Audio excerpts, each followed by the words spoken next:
We have breaking news for you this morning. Suspicious packages found delivered to the homes of George Soros and the Clintons, as well as another package intended for the Obama residence. Law enforcement officials tell ABC News the preliminary belief is the devices appear to be similar and did contain explosive material.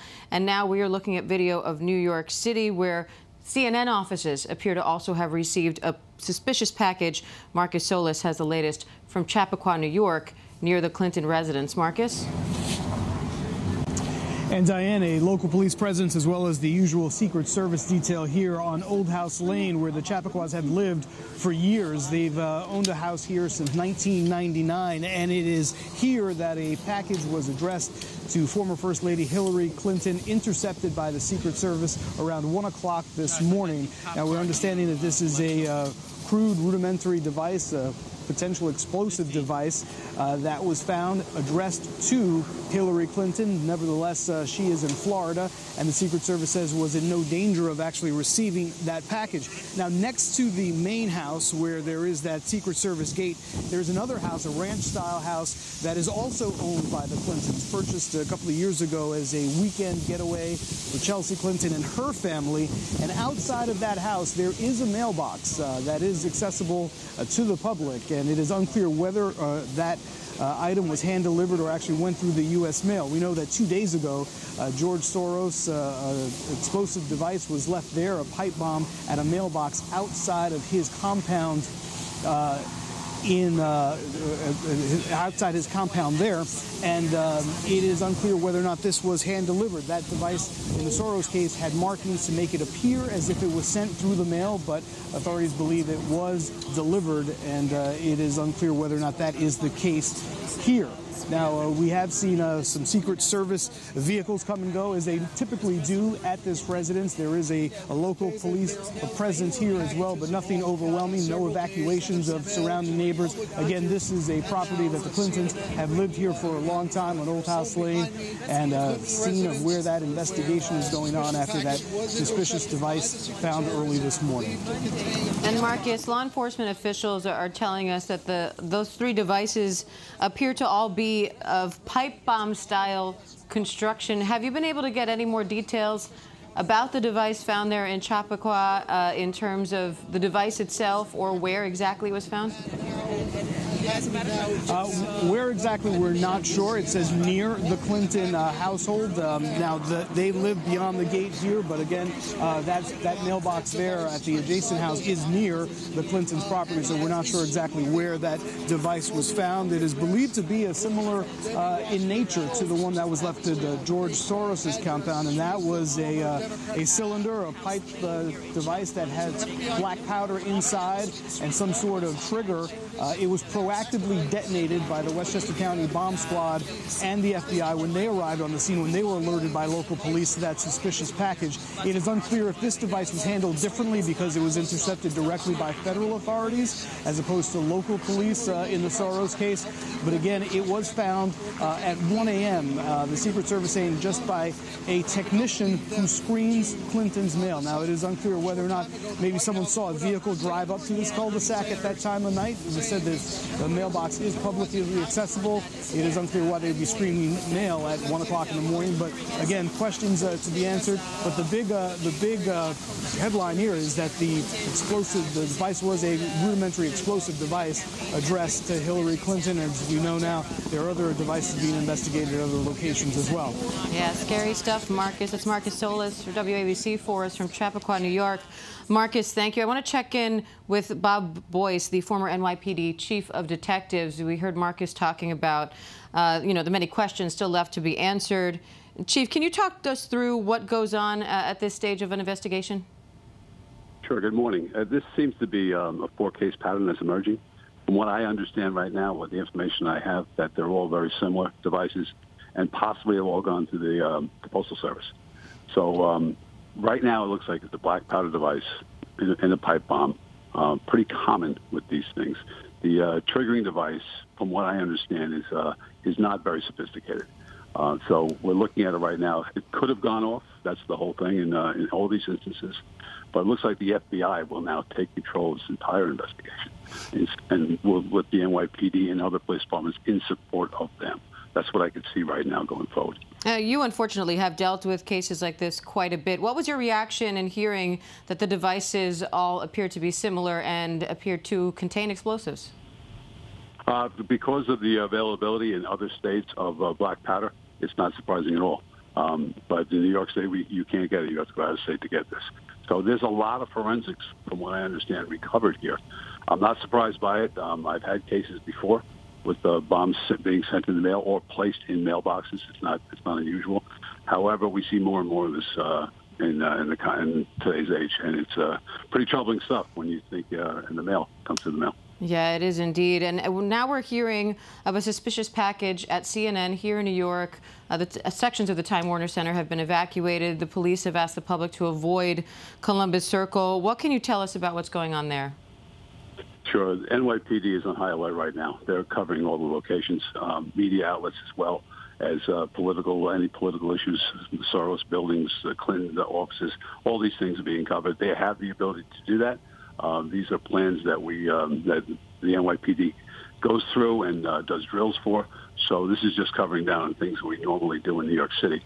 Right now, the big thing is to render the devices safe, and then recover any forensic material we can get from it, whether fingerprints, any kind of any other thing at all, the postage marks, to see if we can trace where this came from. All right, Chief BOYCE, if you could stay with us. I just want to go over to the White House to get some reaction, but I have a few more questions for you on the back end of that. Karen Travers is at the White House, and Karen, the president is now responding to all of this. What does he and the White House have to say? The president was briefed on these suspicious packages that were sent to the Clintons and to former President Barack Obama. The White House put out a statement saying that it condemns what it calls the attempted violent attacks on the Clintons and the former President Barack Obama and other public figures. It was an interesting statement, Diane, because it does not explicitly mention George Soros, who, of course, had a pipe bomb found in his home mailbox earlier this week.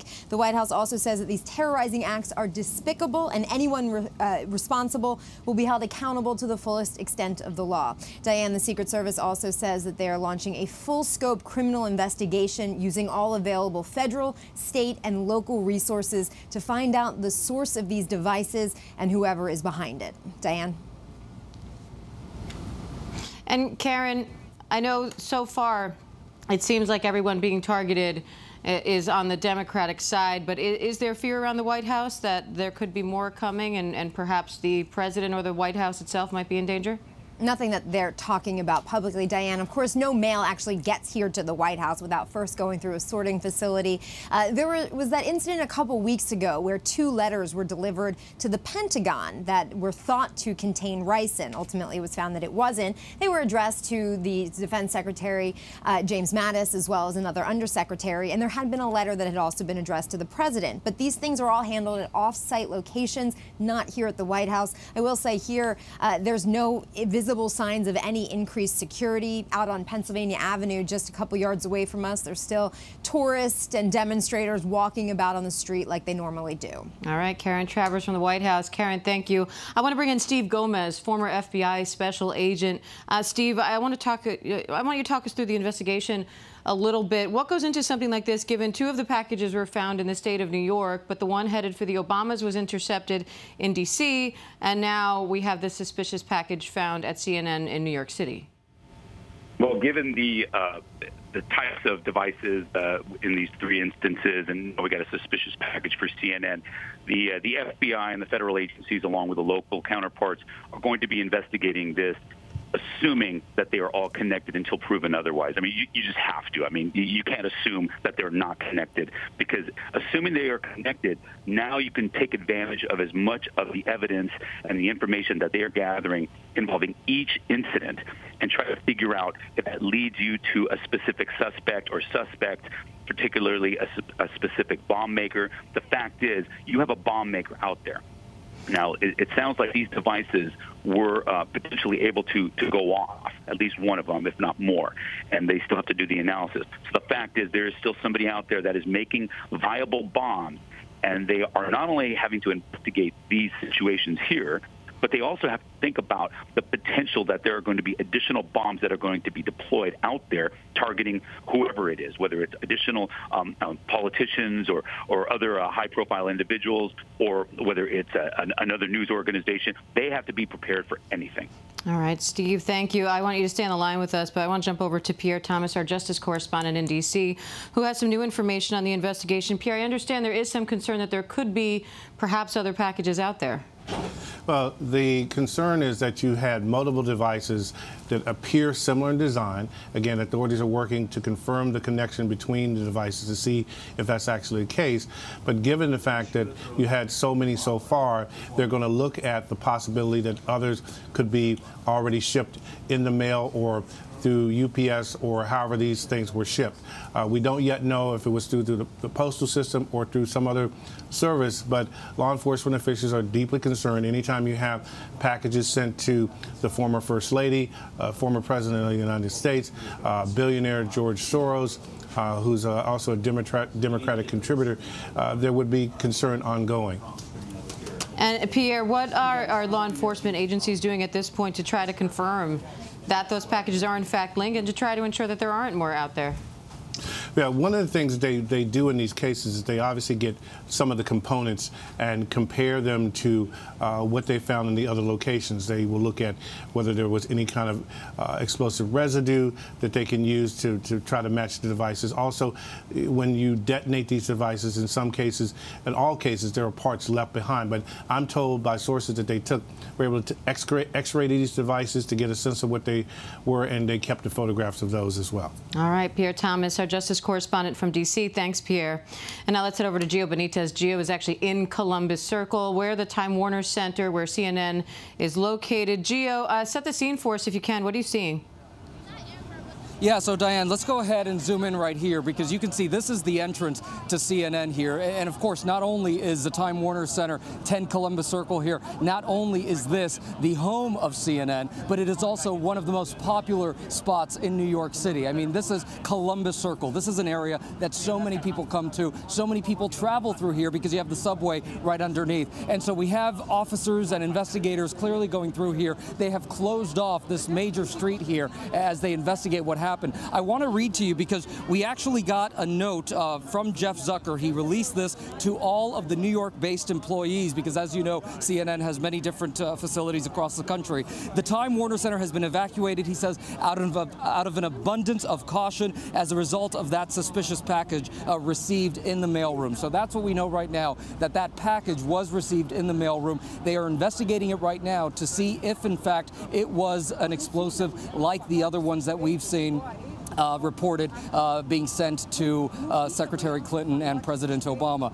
But no doubt a scene here where a lot of people are, let's go ahead and turn the camera around and you can just see how many people are here looking at this, concerned about what's going on, because no doubt this is, again, a very, very popular spot here in New York City, Diane. Yeah, CNN was actually on the air reporting about the other suspicious packages when we heard their fire alarm going off. I want to quickly take a look at that clip, Gio. The FBI is saying that they were rudimentary but functional. That means they were explosive devices. And to have projectiles, I mean, that's excuse me, that sounds like a fire alarm here. We'll keep you posted on that. But to have projectiles, that is a feature you will often see in bombs that terrorists use in Afghanistan and elsewhere. ISIS has used that kind of bomb before. It doesn't mean it's exclusive just to those kinds of terrorist groups, but that is a significant development. Tom Fuentes, if you're still hearing us here, they're connected now. The bombs targeting Soros, Clinton, Obama, and the White House. The FBI says that they were functional. How significant? We're going to jump in. There's a fire alarm here. You might have heard it in the background. We're going to find out what the latest is we'll here be right back. at CNN. We're going to be right back. So now it appears that fire alarm the anchors were hearing was related to a suspicious package found in their own mailroom as they were reporting on the other three. Gio, kind of eerie to look at that occurrence, and also eerie to see those streets behind you so empty in an area normally so crowded.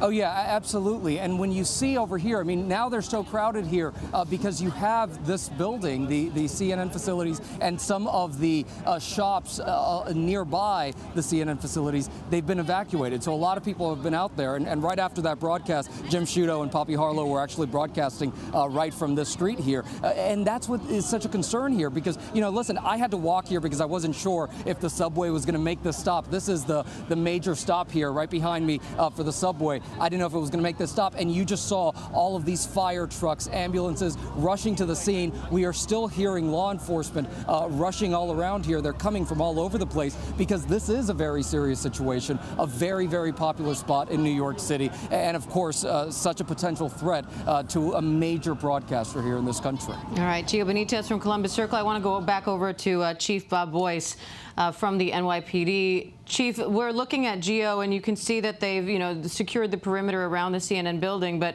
despite the request from the NYPD for people to stay away from Columbus Circle, there's still a big crowd there. How do you ensure public safety when things like this happen in an area like that? Sure, you develop inner and outer perimeters. And so what you see behind the tape there is the inner perimeter. I'm sorry, it's the outer perimeter, and then inside is even more inner perimeter. So it looks chaotic right now because you have a tremendous response from other agencies as well. But I will tell you that so they're already meeting, and they already have a plan designed. That is the bomb truck right there. You can see in the middle of the street. They'll take the device and put it in there, bring it up to the Bronx, and examine it further there. Now, you have to understand that we've had this Akayat Ullah last December. Had a pipe bomb on as well, poorly constructed. It didn't only hurt himself, actually. So pipe bomb is not something new to us. We know it. And it looks like this is all part of the pattern right now. Don't know if today's date is relevant at all in this. Soros's bomb may have come earlier, earlier than expected anyway. So it's unclear right now. There's a lot of questions more than answered. But I will tell you that it seems chaotic, and I don't think it is. I think they have a clear vision what's going on right now. All right. On the one hand, you wish the NYPD wasn't so experienced with this kind of thing, but on the other hand, we are glad when they do happen that you guys have seen this type of incident before. Hopefully, and you have to remember we get suspicious packages every day, and lots of them. Well, hopefully this one is harmless as many others. Well. Absolutely. All right, Chief Bob Boyce, former NYPD Chief of Detectives. We appreciate you taking the time to talk to us. Thanks, Chief. Now let's go back to Gio Benitez there at Columbus Circle. So, Gio, we're listening to the chief, and he's telling us that the mission right now is to get this device safely, obviously, out of the building, and then elsewhere to a location where the NYPD can properly inspect it. What are you seeing from your vantage point in terms of the investigation? Well, you know what? Let's see if we can get this, because we got the NYPD. So you see those trucks over there. You could only, I can't really see the trucks from here. Maybe you can see it better from the camera. But usually when they have those big trucks there, that's usually the bomb squad that's going out there. And so if this is the case, that is probably where they're going to bring that package to inspect it, because that's where you got to do it. We do know right now that it was some sort of, as the way CNN is describing it at least, is that it was some sort of pipe bomb or some sort of pipe with wires. And, of course, at this point, we don't know if it was, in fact, an explosive, and that is what they're going to be looking at. But no doubt about it, you can see officers right there, and you can see those trucks, which usually indicate that the bomb squad is here on the scene. All right, Gio Benitez from Columbus Circle outside CNN. Gio, we appreciate it. And just to sort of bring everybody up to speed, in case you're just joining us, we're just talking to Gio Benitez in Columbus Circle outside CNN after a suspicious package was found there. Now, that comes after 3 suspicious packages were found, one at the home of George Soros, one near the home of the Clintons in Chappaqua, New York, and another was destined for President Obama but was intercepted in Washington, D.C. Those latter 3 devices, law enforcement officials say, appear to be similar in nature and contained explosive material. So as you can imagine, that 4th package now found at CNN is being treated very seriously. I want to go over to Steve Gomez, former special FBI agent, who's keeping us briefed on the investigation. Steve, with all of these devices seemingly connected, how does the investigation take place given the different locations? Well, the different locations, that doesn't really have too much of a bearing. I mean, you basically have 4 different crime scenes where there's going to be investigative work being done. But the key is the fact that these are bombs. When you have a bomb that has been deployed, that bomb has a specific signature by the bomb maker. And so now you have 4 devices that the investigators are going to be able to forensically examine to determine how those devices were constructed, what is the signature of that bomb maker. Now, the signature can evolve over time, and we saw this with the Austin, Texas bomber. That individual, his signature evolved from the very first bomb that he developed until the 6th bomb and till the very end. And that was something that was very significant, because the fact is that bomb maker was viewed as one of the most prolific bomb makers since Ted Kaczynski, and he did this in a very short time. So the investigation is going to focus on those bombs that were made and try to figure out how they are going to find that bomb maker, who's the one that delivered these. But most importantly, are there other bombs out there? And are there other individuals that are going to be targeted, or media outlets or other organizations? That is the big concern, in my view, that law enforcement is focusing on. And what do you do to try to answer that question? I mean, that seems to be the big concern right now, is that if these packages already were all sent, and, you know, the Soros one was found about 2 days ago, could there be more out there? How do you answer that question? Well, the speed of this investigation, this is going to be the highest priority investigation in the country right now. Every resource that is needed is going to be deployed into this investigation. I can tell you right now, FBI has their command center in New York City, Washington, D.C., FBI headquarters activated. Every field office, every agent, every person in federal law enforcement, local law enforcement is working on this if they are needed. So what they're doing is they're trying to, as fast as possible, do the analysis on the bombs, but at the same time they are conducting the crime scene and the investigation at each location to try to see if there's any evidence of, you know, whether it's video, whether it is some kind of witnesses that saw where the device was deployed, or whether it went to the post office, which post office. They're going to go looking for all that kind of information. All that investigation is going to be conducted to gather more evidence, more, you know, identification information to figure out who was it that deployed these devices. And at the same time, they're going to match that up with what they're finding in the analysis of the bombs. And that's all going to be culminated together every minute, every hour, every day as this investigation is continuing. Yeah, very large coordinated effort there. And then there's also the Secret Service, of course. You know, luckily, both Clinton and Obama were not actually home because they're on the campaign trail, stumping for different candidates. But now the Secret Service has the task of trying to keep them safe while they're on the road.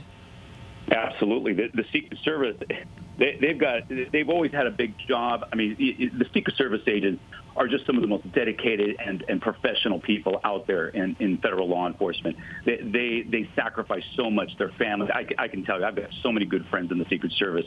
What is happening now puts even more pressure and strain on them, because not only were they already, you know, dealing with protectees and all the issues that they have, now they have to deal with explosive devices, knowing that there's the potential that there are these devices that are going to their protectees, and that is a very big task for them to have to deal with, in addition to what they were already dealing with as we approach the elections. So, yeah, they're going to be coordinating heavily with the FBI and the federal agencies and local agencies that are dealing with the investigation and these 4 incidents here, because the Secret Service is now adding the analysis from the investigation into their protection program that they are dealing with for all their protectees.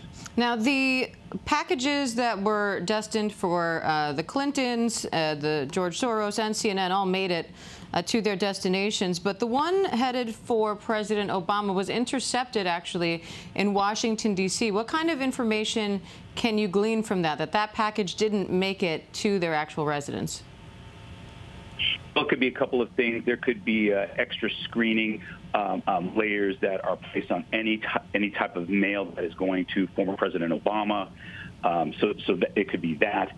You know, the same thing could also be the case for First Lady Hillary Clinton, and you know, so they're going to be examining the different procedures that took place for the mail going into each one of those locations and trying to figure out how did they make it through? I mean, what was it that triggered the devices to be, caught and screened and then detected for some type of explosive material? I mean, that's just something that they're going to do, to ensure that they do their due diligence with the security screening procedures to ensure that they're able to catch any kind of device that's coming through. But when it comes to a former president and a former first lady, I mean, there's going to be various layers of screening to ensure that devices like these are caught and prevented from being delivered.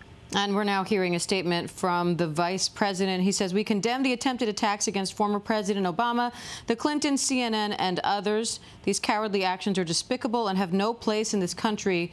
Grateful for the swift response of the Secret Service, the FBI, and local law enforcement. Those responsible will be brought to justice." Steve, what do you think they're doing at this point to find those responsible? Well, they're looking at this case, and we already talked about how they're going to assume that all the devices are connected. They're probably now looking at who are the recipients of these, the victims, the ones that were receiving these devices. Who were they being sent to? And clearly, you can see there's a lot of political connectivity, at least amongst, former President Obama, Hillary Clinton, George Soros, who's a Democratic political activist. And so there has to be the assumption that this could be perpetrated by somebody aligned with a domestic terrorism group.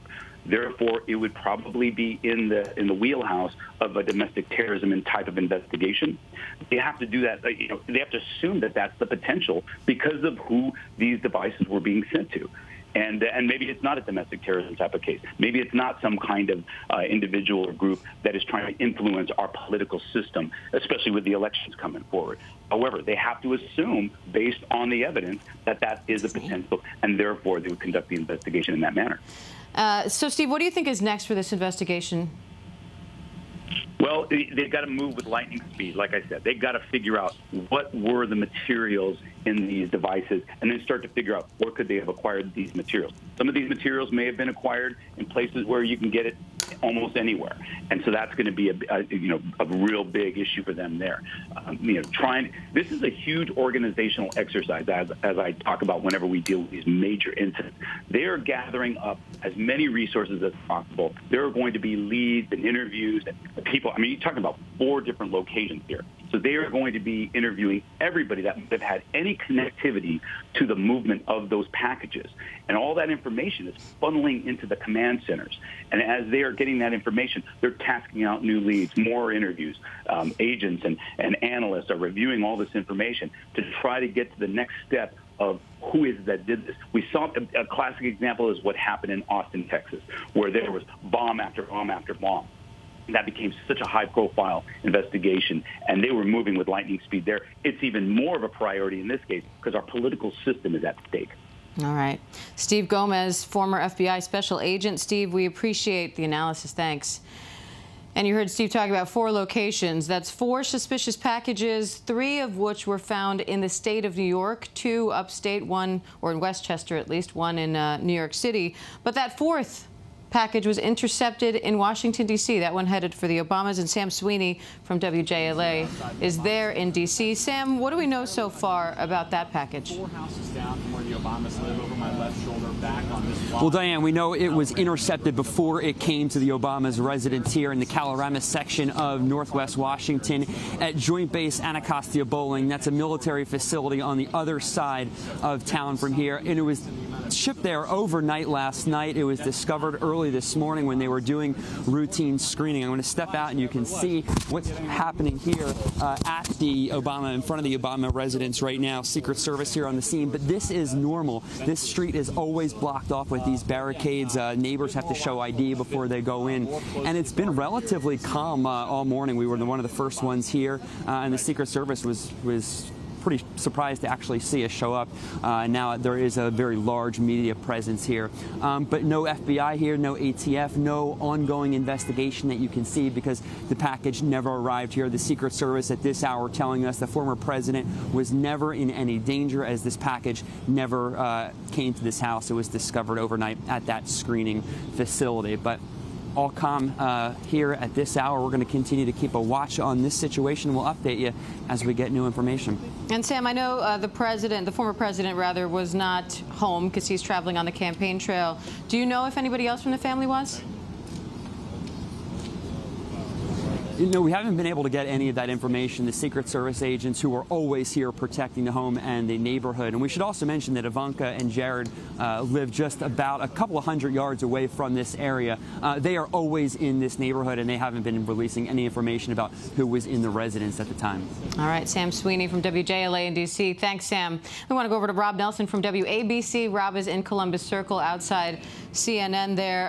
Rob, quite a different scene. You know, we're looking at Sam in D.C. and things are looking pretty calm because the package never actually made it to the Obama residence. But looking at Columbus Circle, there is a large investigation underway there.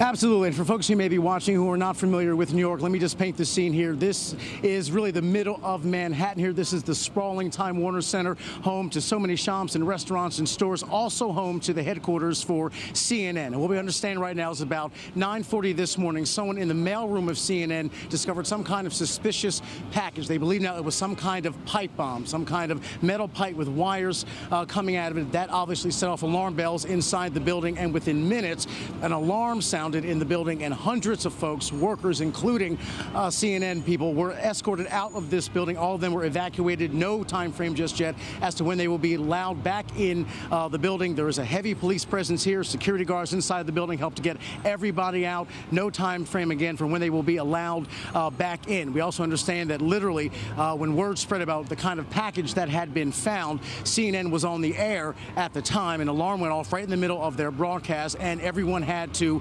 evacuate. We saw several CNN employees out here, in fact, because they were told to leave and just go somewhere to get out of here. This investigation is still ongoing. We don't know exactly what we are seeing today, except law enforcement personnel do believe that the suspicious package that was sent here, the one that was sent to the Clintons, the one that was sent to former President Obama, the one that was sent to George Soros here in our tri-state area in Westchester County, they do believe all of these events are related, but still no answers just yet as to who is doing this and why, whether this is politically motivated or just some kind of horrible prank. But obviously the cascading number of incidents we're now seeing is a reason for not only a huge investigation but a lot of alarm. So when you say that you see the crowds out here, one, we're in the middle of Manhattan on a beautiful fall day, so this would be busy no matter what without this kind of incident. But number two, obviously a strong police presence, ATF, bomb squad. But again, the good news, if there's any in all of this mess today that we're seeing, is that there have been no injuries. All of these devices that we know of, at least right now, have been intercepted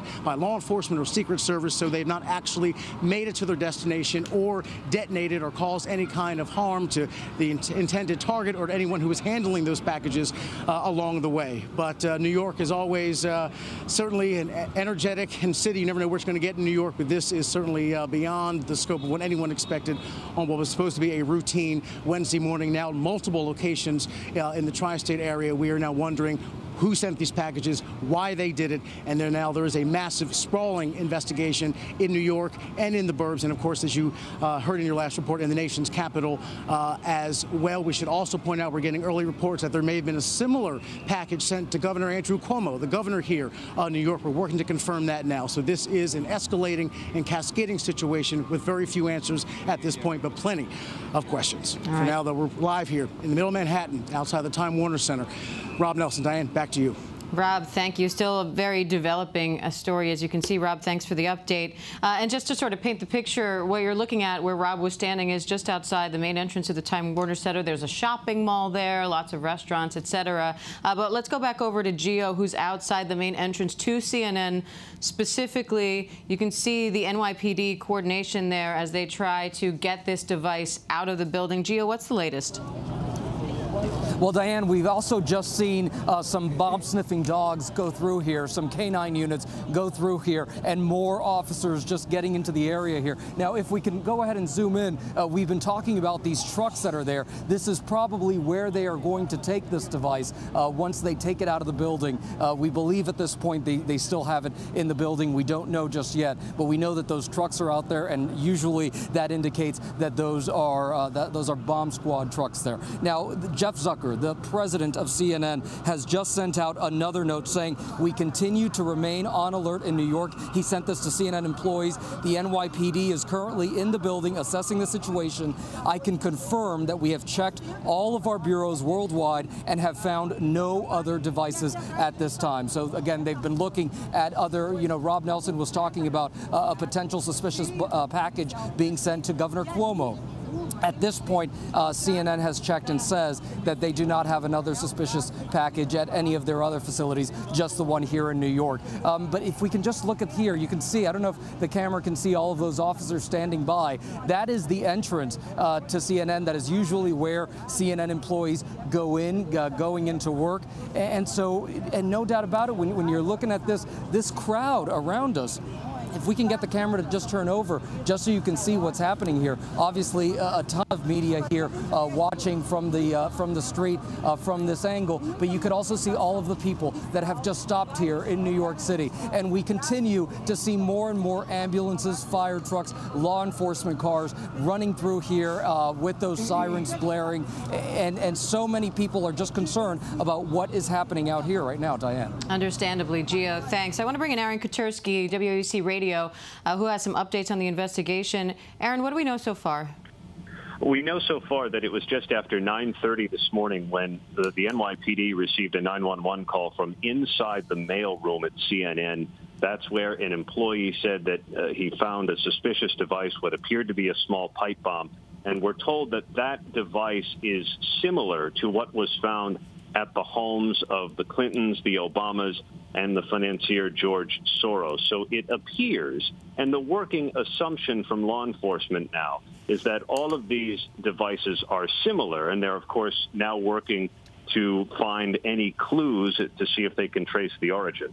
That does bring up some red flags, of course, the fact that they're all similar. And we know that they said that the other three did contain explosive materials, another source of concern, obviously. We're also hearing from a source close to the situation that former President Clinton was actually home at the time that the package was found up in Chappaqua near the Clinton residence.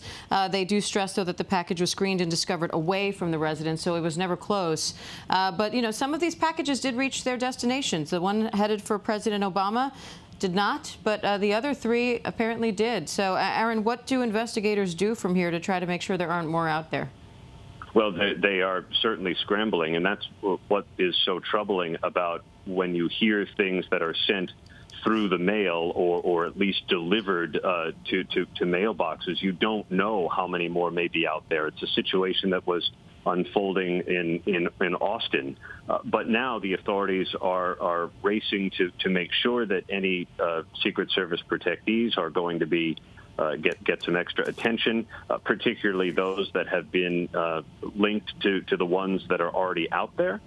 And the authorities are also trying to use the devices that they have seized to look for signatures. And they can even take the components of these devices and trace them back to where they perhaps were purchased and try to find the origin of this. At this point, it's not clear whether this is the work of one person, a group of people, but the working assumption from law enforcement right now, out of an abundance of caution, is that these are somehow all connected.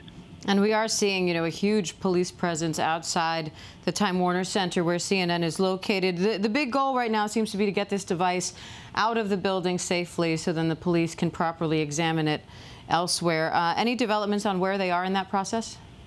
The authorities are going to take control of these devices, eventually, blow them all up just to render them all safe. But where specifically in the process, we're not sure. One of the suspicious packages being investigated believed to have a fake return address to a known public official in Florida. And it's not clear that this was, the actual sender or whether this is just to throw investigators off the trail. All right, interesting. Aaron Katursky from ABC Radio. Aaron, we appreciate it. And we want to go back to Marcus Solis, who's up in Chappaqua. near the Clinton residence. And Marcus, we're now learning that while former First Lady and Secretary of State Hillary Clinton was not home because she's out on the campaign trail, former President Clinton was home when this package was detected. Quiet neighborhood, it was inundated. That's right, and the Secret Service saying that at no time were the addressees or the intended recipients in danger of receiving these packages because they are screened regularly. It is nevertheless concerning. The president, a former president, was at home at the time, though it is unclear exactly where that interception of the package took place, whether or not it was here near the house or at a facility, but it was indeed addressed, the package was, to Hillary Clinton. And we're not seeing quite the urgency that we're seeing in other locations, Columbus Circle, certainly, because this was made early this morning, around 1 o'clock this morning. The Secret Service saying by a technician who routinely screens mail for the Clintons. The Clintons, of course, have lived here in Chappaqua since the late 1990s as she mounted her run for Senate in New York. They bought the house in Old House Lane here in Chappaqua and then bought the adjacent property as well a couple of years ago, a weekend getaway for Chelsea Clinton and her family, all at the end of a cul-de-sac here, which is accessible to the public. If that package was delivered, it is unclear whether or not it was. It is accessible to the public, but again, the Secret Service saying that Hillary Clinton was not in danger of receiving that package. It is all routinely scaled. And again, law enforcement officials telling ABC News that it appears to be a similar device, an explosive device, potentially a rudimentary one that was similar to the one found at George Soros's residence in Bedford, just 7 miles away, another Westchester County location where authorities responded to just 2 days ago. In that case, they proactively detonated the device on the scene after a caretaker removed it from a mailbox, recognized that it was a suspicious package, and then put it down in a wooded area. The authorities were called, and then the bomb squad detonated that device. It's unclear what the status is of the device that was mailed to Hillary Clinton is right now, whether or not it was taken someplace, whether it is still intact or it was also proactively detonated, rendered safe, as they like to say. Bomb squad officials say they render that device safe before they launch their investigation. But again, here at Old House Lane, not a urgent situation in terms of police presence. We are seeing the comings and going of vehicles, Secret Service vehicles. We understand the former president was at home at the time. Hillary Clinton, the addressee on that suspicious package, was not at the time. She is campaigning in Florida. That's the latest from Chappaqua. Diane? Marcus, thanks. We're also hearing from Chelsea Clinton now. She tweeted just a little while ago, "Every day I'm grateful to the women and men of the United States Secret Service." You know, it's she is grateful, and I'm sure many are, that that package never actually made it to her parents. It was picked up by a screener before it was sent into the actual house, but still too close for comfort for many. Brad Garrett, former FBI agent, is on the phone with us now. Brad, what do you make of the way these packages so far have been found? Not surprising. This appears to be someone who used sort of a mainstream way to deliver these packages, i.e., it appears, through the mail. It shows that they're somewhat probably amateurish, that the likelihood of them getting caught, I think, is probably reasonable. Because think about it this way. These all had to go in the mail stream from some location. The postal inspectors can tell the Secret Service, FBI, etc., where these packages entered the mail stream. Is it all one location? Is it in close proximity? They're also going to mainly look at who are known candidates that may be involved in this. In other words, the Secret Service have an extensive database that talks about people who have sent inappropriate messages, substances, have shown up at the White House, sort of fill in the blank, whether it's against the current president, a former president, someone like Hillary Clinton, or even someone like George Soros. They're going to look at all of these things to see if they can narrow it down, because the reality is this guy is probably going to get caught. The question is, are there other devices out there? Right, that is the big question now that I think everyone's trying to answer. Brad, in terms of, you were talking about the location and how things come into the mail stream, is there a way to fake that? We heard from Aaron Katursky just a little while ago. One of the packages had what appears to be a fake return address from a public official in Florida. I mean, is it that easy? Well, you can put anybody's address on a package or a letter. I'm suggesting it still physically has to get into the mail stream. In other words, is there a mail facility in fill-in-the-blank state and city where these packages started? Because if they're legitimately mailed, they have to literally go through a postal facility, probably a post office, to a postal distribution center, and then on to a location. But keep in mind with the Obamas, the Clintons, that they're going to have their mail screened not anywhere close to their house. And so I would guess those two packages got caught some distance away from their residences. So all I'm suggesting is where it went in the mail stream, you can't really do anything about. You could put Mickey Mouse on the package, but that still doesn't stop where it came from. And that could be telling if they're looking for people that they have a history of in those particular general regions of the country. And what if these packages weren't actually sent through the mail? What if they're made to look that way but were actually hand-delivered? Is that possible? Well, I suppose. I'm not sure how you got a package. He would have gotten a package into CNN. It's a lot safer, obviously, to mail them. Let's face it, Ted Kaczynski did it for years in a very sophisticated way that you really couldn't figure out who he was. So I don't think this guy is remotely in that category. This sounds like an angry person that's got the agendas against people that he doesn't like their philosophies or approach to politics, immigration, fill in the blank. And so I think that you're really dealing with somebody that wants attention. Did he want the devices to go off? Maybe, maybe not. We'll have to see. But clearly law enforcement is reporting at least that they are potentially actionable bombs. In other words, they could have gone off. So we'll have to see. All right, Brad Garrett, former FBI agent. Thanks, Brad. We want to go over to Tara Palmieri, who's outside the White House. Tara, I understand you have an update for us? That's right, Diane. We know that one of the suspicious packages that was sent had a fake return address for a well-known public official in Florida. Authorities don't believe that this official had anything to do with the package that was sent, but they have identified that one of the packages had a return address of that public official's office in Florida. Do we know anything more about who that public official is? Are they affiliated with a particular party? Because, you know, one of the theories being floated is that this is somehow politically motivated given the targets. Well, it is a political official. I can say that. You know, we have some early reporting, but I think we're going to hold it until we have confirmation on what party it was associated with. But yes, it's a political official associated with a party. All right, and we heard Brad Garrett say, you know, that definitely does not mean that the return address is real in any way. In fact, it sounds like investigators believe it was not. Exactly. But could add to the investigation and a number of things that investigators are looking into here. Tara, thank you. We're also expecting a briefing from the NYPD on the situation over at CNN in about an hour. But in the meantime, you know, just to sort of recap for everybody, there are now four suspicious packages found. One at the Clinton residence in Chappaqua, New York. Another at the Soros residence, just about 7 miles away, also in Westchester County, New York. Another package was destined for the Obama residence in D.C. It did not make it there. It was picked up by screeners beforehand. But those three packages all appear to be similar, both in the nature of the construction of the package, as well as the fact that there were explosive materials found inside. Very concerning.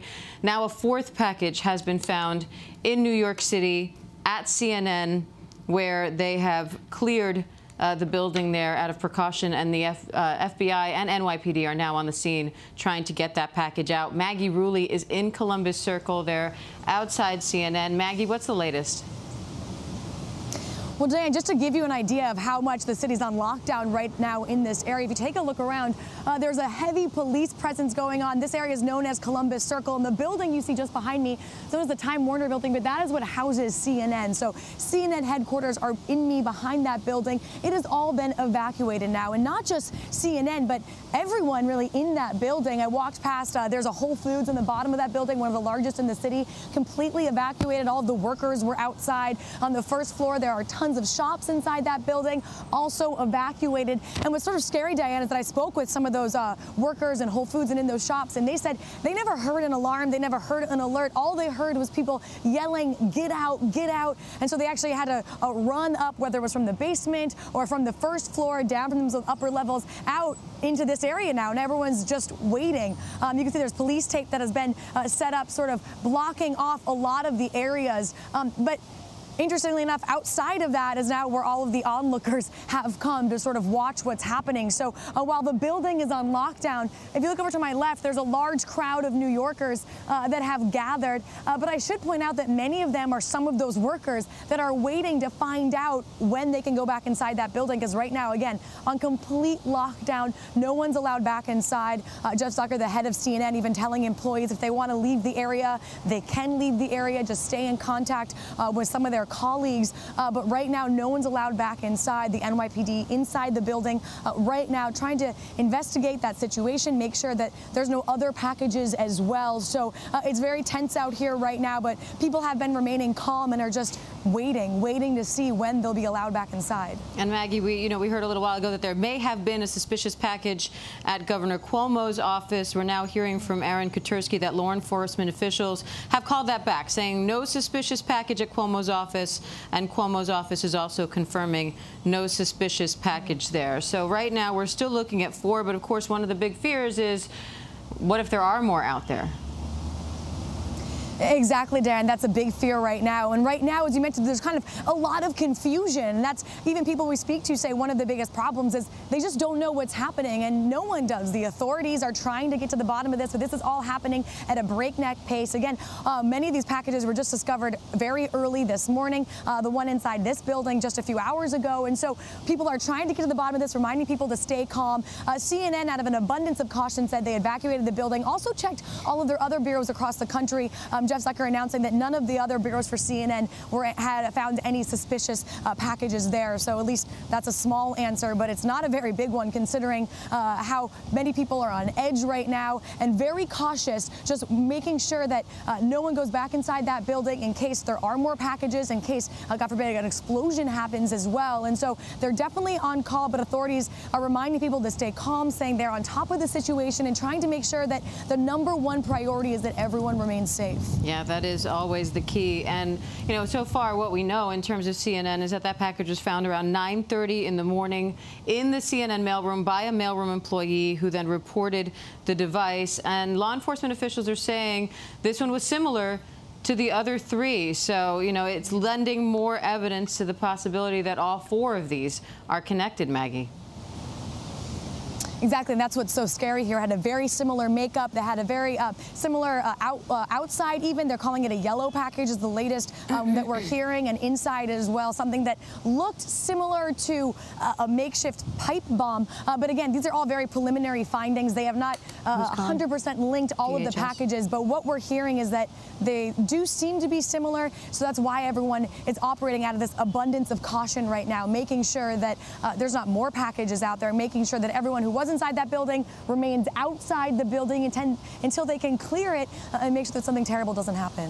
All right, we certainly hope not. Maggie Rulli, stay safe there in Columbus Circle outside CNN. Let's head over to Tara Palmieri. Ivanka Trump is now weighing in on all of this. Tara, what is she saying? She's the 3rd major official in the White House to weigh in after President Trump and Pence, and she said she strongly condemns these attempted attacks against President Obama, the Clinton family, CNN, and others. Like her father and Vice President Pence, they did not mention Democratic activist George Soros, who had a suspicious package delivered to his home. She said there is no excuse. America is better than this, and she thanked the Secret Service for their work. The White House has said that President Trump has been briefed on suspicious packages, specifically on the packages that were sent to the Clinton home and the Obama home, and they're taking it very seriously. Sarah Sanders put out a statement calling them, quote, terrorizing acts that are despicable, and she called the perpetrators, quote, cowards. So the White House putting out some really strong statements about these packages that have been sent to prominent Democratic figures. All right, I want to go over to John Cohen, former acting undersecretary from Department of Homeland Security. Tara, thank you. John, I'm wondering what goes into trying to figure out if the source of packages like this is domestic or foreign. Yeah, that's a key question here. What investigators will be looking at, you have 4 devices. They'll be looking to see whether these were viable devices or not. As an investigator, you want to maintain the integrity of the device because there's a lot of evidence that you can get. The materials that were used to build the device, fingerprints or other DNA that may be on the device. They'll also want to see if there are other devices that are potentially out there. So they're working with the Postal Service. They'll be working with shippers to have them look at packages that are in their pipes, in their stream currently to see if there's any suspicious devices. But you've asked the key question, and this is what investigators want to look at. Are we looking at the efforts of a foreign terrorist organization, a domestic group, or some disaffected person who is responding to what he or she sees on TV and hears through the increasingly polarized and vitriolic political debate in this country? So investigators will surely take note of who's receiving these packages, and they'll try to see if that gives them any greater insight into who's sending the packages. You know, and on the surface, it seems like there could be a political connection here, where you've got, George Soros, who's a very well-known Democrat. You've got a former Democratic president, a former Democratic First Lady and Secretary of State, and then CNN, who many say, is a more Democratic-leaning news network. At least that's the accusation. What else goes into trying to figure out if there is, in fact, a political motive in all of this? Well, you certainly raise a good point. I mean, the recipients that have been identified thus far are all highly visible and targets of verbal attacks in the current political environment, whether it's, the fake news that's ascribed to CNN or allegations that George Soros is, funding the caravan that's heading to this country. But investigators, while they'll note that, aren't going to be driven based solely on that. So they will look to see, again, is there any evidence on these devices, fingerprints, any information that comes from looking at the materials that were used in the device, on the packaging material. Is there any DNA that they can use to help them identify precisely who it is that manufactured the devices and then sent the devices, and that'll give them the clarity to understand what the motive was behind the use of these devices. And we heard Marcus Solis from WABC saying that the device that was found at the Soros house in Westchester was detonated there on the scene, but that wasn't the case for the package found at the Clinton house. What do you make of that? Well, law enforcement on scene has the responsibility to determine from a safety perspective whether it's best to destroy the device, preventing it from blowing up, or whether it can be disabled using some other means. Clearly, when a device is kept intact, so it's disabled, but it's kept intact, there's a lot more evidence that can be acquired from that device that can help investigators hopefully determine who constructed the device. I mean, again, it doesn't have to be a fingerprint. It doesn't have to be a piece of DNA or a hair strand. It could simply be figuring out where the materials were purchased that were used to construct the explosive device. And detect, police investigators, the FBI, Secret Service are all very good at looking at materials that are used in explosives and figuring out where those materials were acquired, and that provides some insight that hopefully leads to the identification of who built the device. And we're hearing that Hillary Clinton is planning to speak in a little while at an event coming up, so we may hear comment from her on all of this. But I want to go over to Gio Benitez. John, please stay with us, and thank you. We're going to come back to you. I want to go over to Gio, though, who's in Columbus Circle. Gio, we're expecting a presser now from the NYPD on this in less than an hour, in about 45 minutes. Do you know anything about what they're expected to reveal there? Well, we know that the scene seems to be calming down just a little bit here, because I want you to see that. We earlier today, when we zoomed into that, we saw that there was some sort of, it almost looked like a cement mixer. That would be the containment truck that they would put a bomb in if there was a bomb, if there was an explosive. That truck has now left. So assuming that they moved it already and I've already investigated it, or perhaps they found that it wasn't an explosive. We don't know just yet. We don't know what's going on, but we know that particular truck, that containment truck that they bring to these scenes to contain these sort of explosives in situations like this, that truck has now left. So we are still seeing, though, a lot of law enforcement here, assuming now that they are actually going to come here. They're going to have this press conference here in this area within the next 45 minutes and tell us what they know so far. But we are still, this area is still evacuated. The building, the CNN offices have still been evacuated. They have not let anyone back in just yet. And we are still seeing a lot of these officers here. We've also been seeing some bomb sniffing dogs that have been checking all of these cars that are just lined up here on the street. And they've been checking all of these cars, all of this area, because no doubt about it, this is a highly trafficked area. The subway system is directly behind us, a major subway entrance right here, and of course Columbus Circle, which is just so famous, so popular for so many reasons. Diane? And Gio, the New York Marathon is just 1 week away. It goes right by that area. Yeah. So you can imagine the security precautions underway. Yeah, and listen, the NYPD, as we know and we've reported so many times, the NYPD alone is larger than many armies for some small countries, okay? So this is a very, very large police force, a police force that has a counterterrorism unit that is very well equipped for handling situations like this. And they have just been going along. You know, when I was walking down here, I was about 20 blocks away. All the way down there, you had officers just lining the streets, getting ready. I walked by the New York Times. You had officers lining the streets.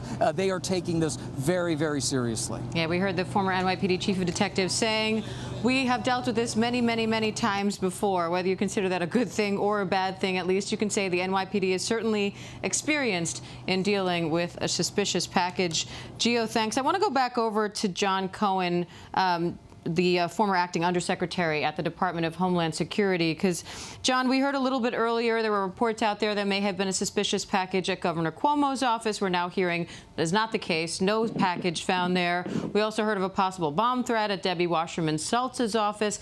When you're investigating a situation like this that is developing, how do you differentiate between what's actually going on and perhaps copycats or false alarms spurred just by people hearing the news? Well, you recognize that there will certainly be copycats. I suspect that you're going to see an increase in bomb threats, particularly at locations of Democratic figures, possibly other news organizations. You're going to possibly see some suspicious packages. Most of them are not going to be associated, but there may be some that will be. So unfortunately for law enforcement, they have to take every single bomb threat, every single suspicious package report very seriously. They'll investigate it, and only when they determine it's not related will they discount that it's a part of this broader effort.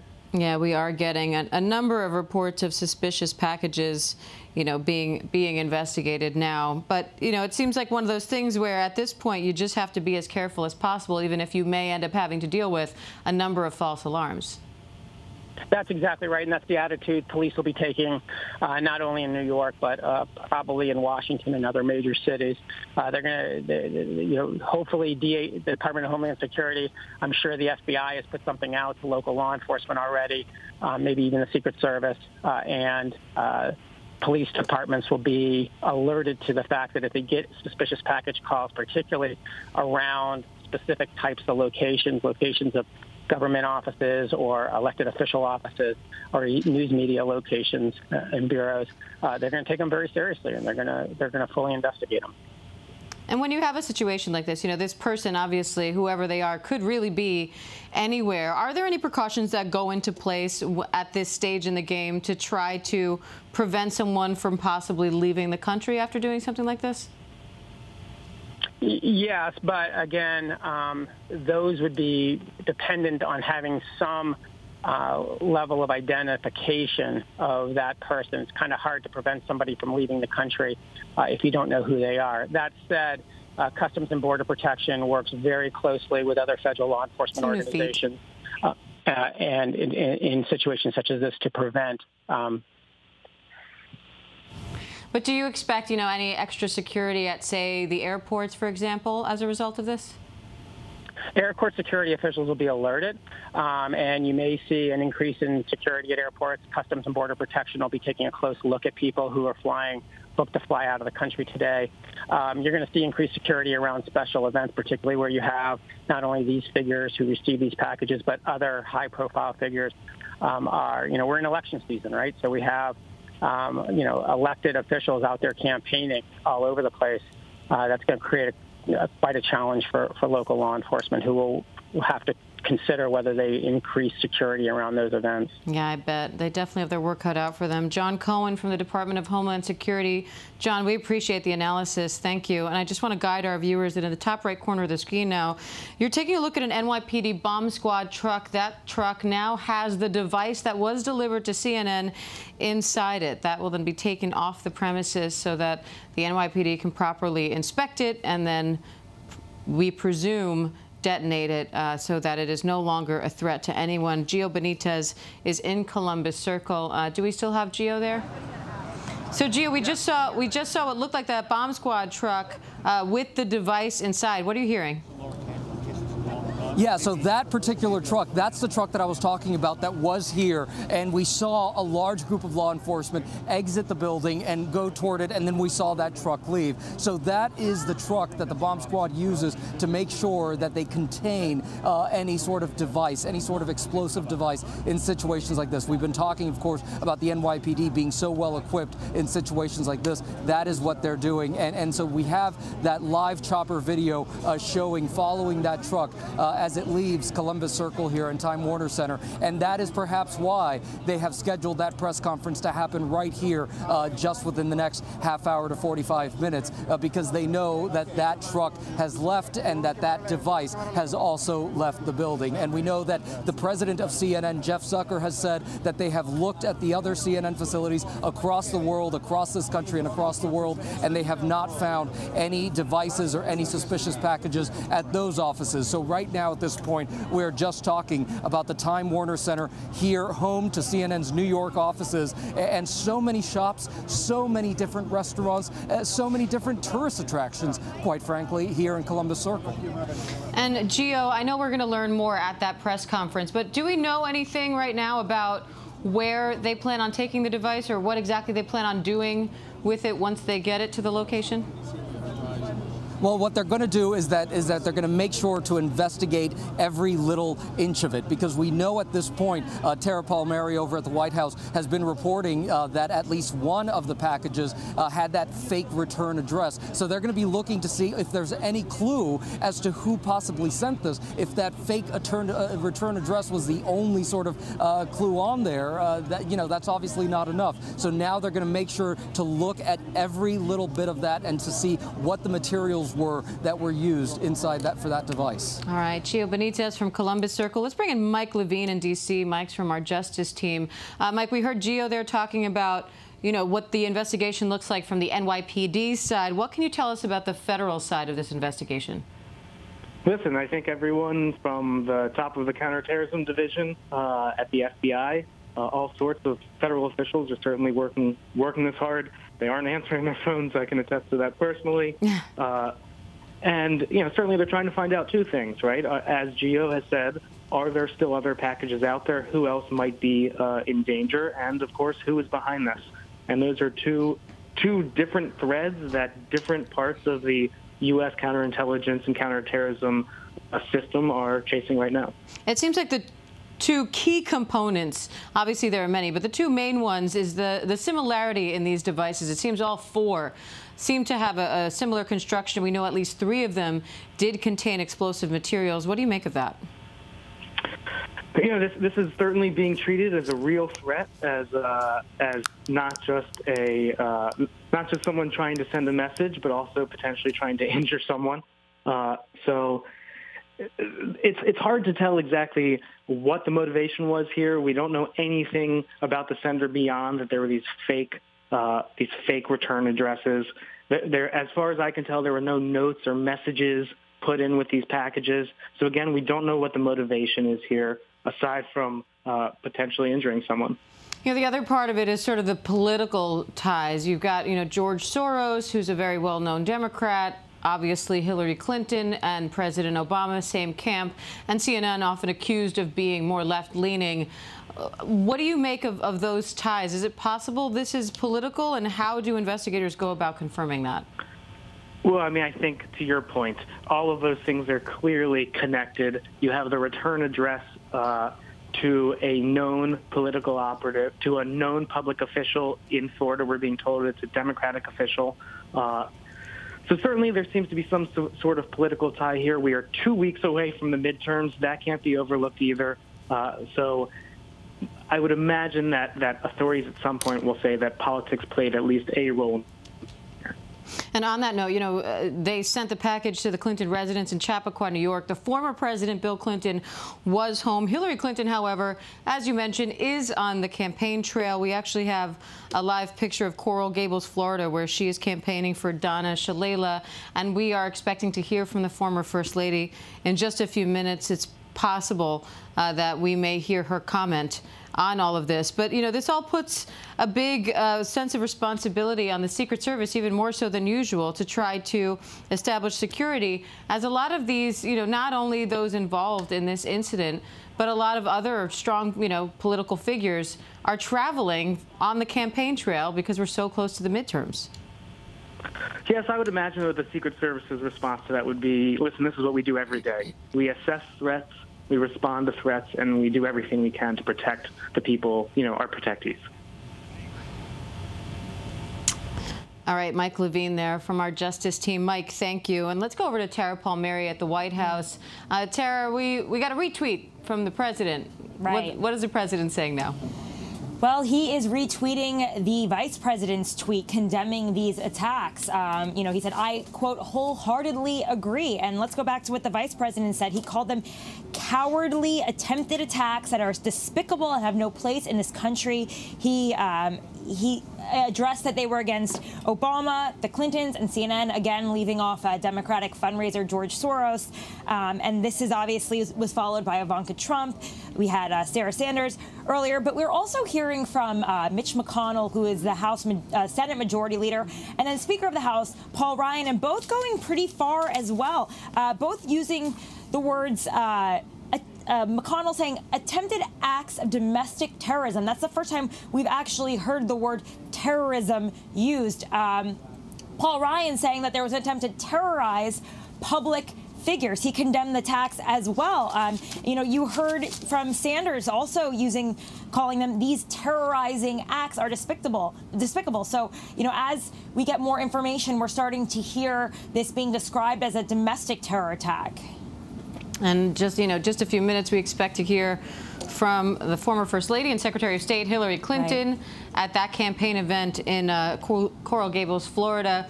We're also in about half an hour, 35 minutes, expecting to hear from the NYPD. They have now evacuated the device that they found at CNN and taken that away. What do we know about the devices, or the device rather, found in D.C., the one headed for President Obama? Well, we know that it was addressed to President Obama via the White House. So there was some confusion earlier about whether it was actually addressed to the White House or to President Obama's residence in Washington, D.C., but it was, in fact, addressed to him. We know that it is a similar package to the ones that were addressed to the Clintons, to Soros, to CNN. So it seems that right now authorities believe that all of these packages came from a similar senders, or senders coordinating at this point. And like we said earlier, we know that One of the packages had a fake return address to a Florida official's office.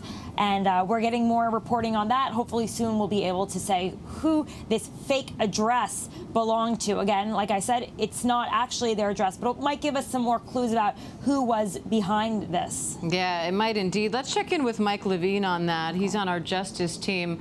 Mike, what do you make of that? The idea that whoever addressed this to President Obama, but it looks like we just lost Mike Levine. Let's check in with Gio Benitez over at Columbus Circle. Gio, a lot developing on all of these fronts, but we understand the latest from Columbus Circle is that device has now been evacuated. We know that you saw it taken away in the bomb squad truck. So are they offering any indication of when they plan to allow people back inside? When does business as usual resume? Not just yet, but I just want to show you what's going on because now the bomb squad has come in here and they've blocked this road out and we have more law enforcement coming. We have more people walking into the CNN officers here in Times Square. I'm sorry, excuse me, Columbus Circle, of course. But we don't know exactly when they're going to start allowing people back in, Diane. And that's, of course, a question because everybody's out here. Everybody's, if you just turn around these cameras, we can just see. Of course, there are other media here, but we also have a lot of people who presumably may work inside the building or just people walking by because this is one of the most popular areas in New York City. We are still expecting that press conference to happen within the next half hour or so from here. But as you saw, we've been seeing those pictures, the chopper cam looking at what we believe to be the containment truck where this suspicious package was brought just in case to determine whether this was indeed an explosive device or not. And so they're going to be looking at that. Mike Levine has been talking about all the different agencies that are, of course, going to be looking at that and trying to figure out, that's the priority, where that package came from. As Tara Palmieri has been reporting, we know that at least one of those suspicious packages was sent from a fake return address linked to a Florida public official. We don't know who that public official is just yet, and we don't know if all of them had the same return address, but we know that at least one of them, and we know that the packages are similar. That is what authorities are saying, that the packages are all similar. The ones being sent to President Bill Clinton and Secretary Clinton, the president to President Obama, and of course right here to CNN. But if you can just see here, we have lots of law enforcement here. The bomb squad is still here, even though that containment truck is on the road, on the way to get some further investigation.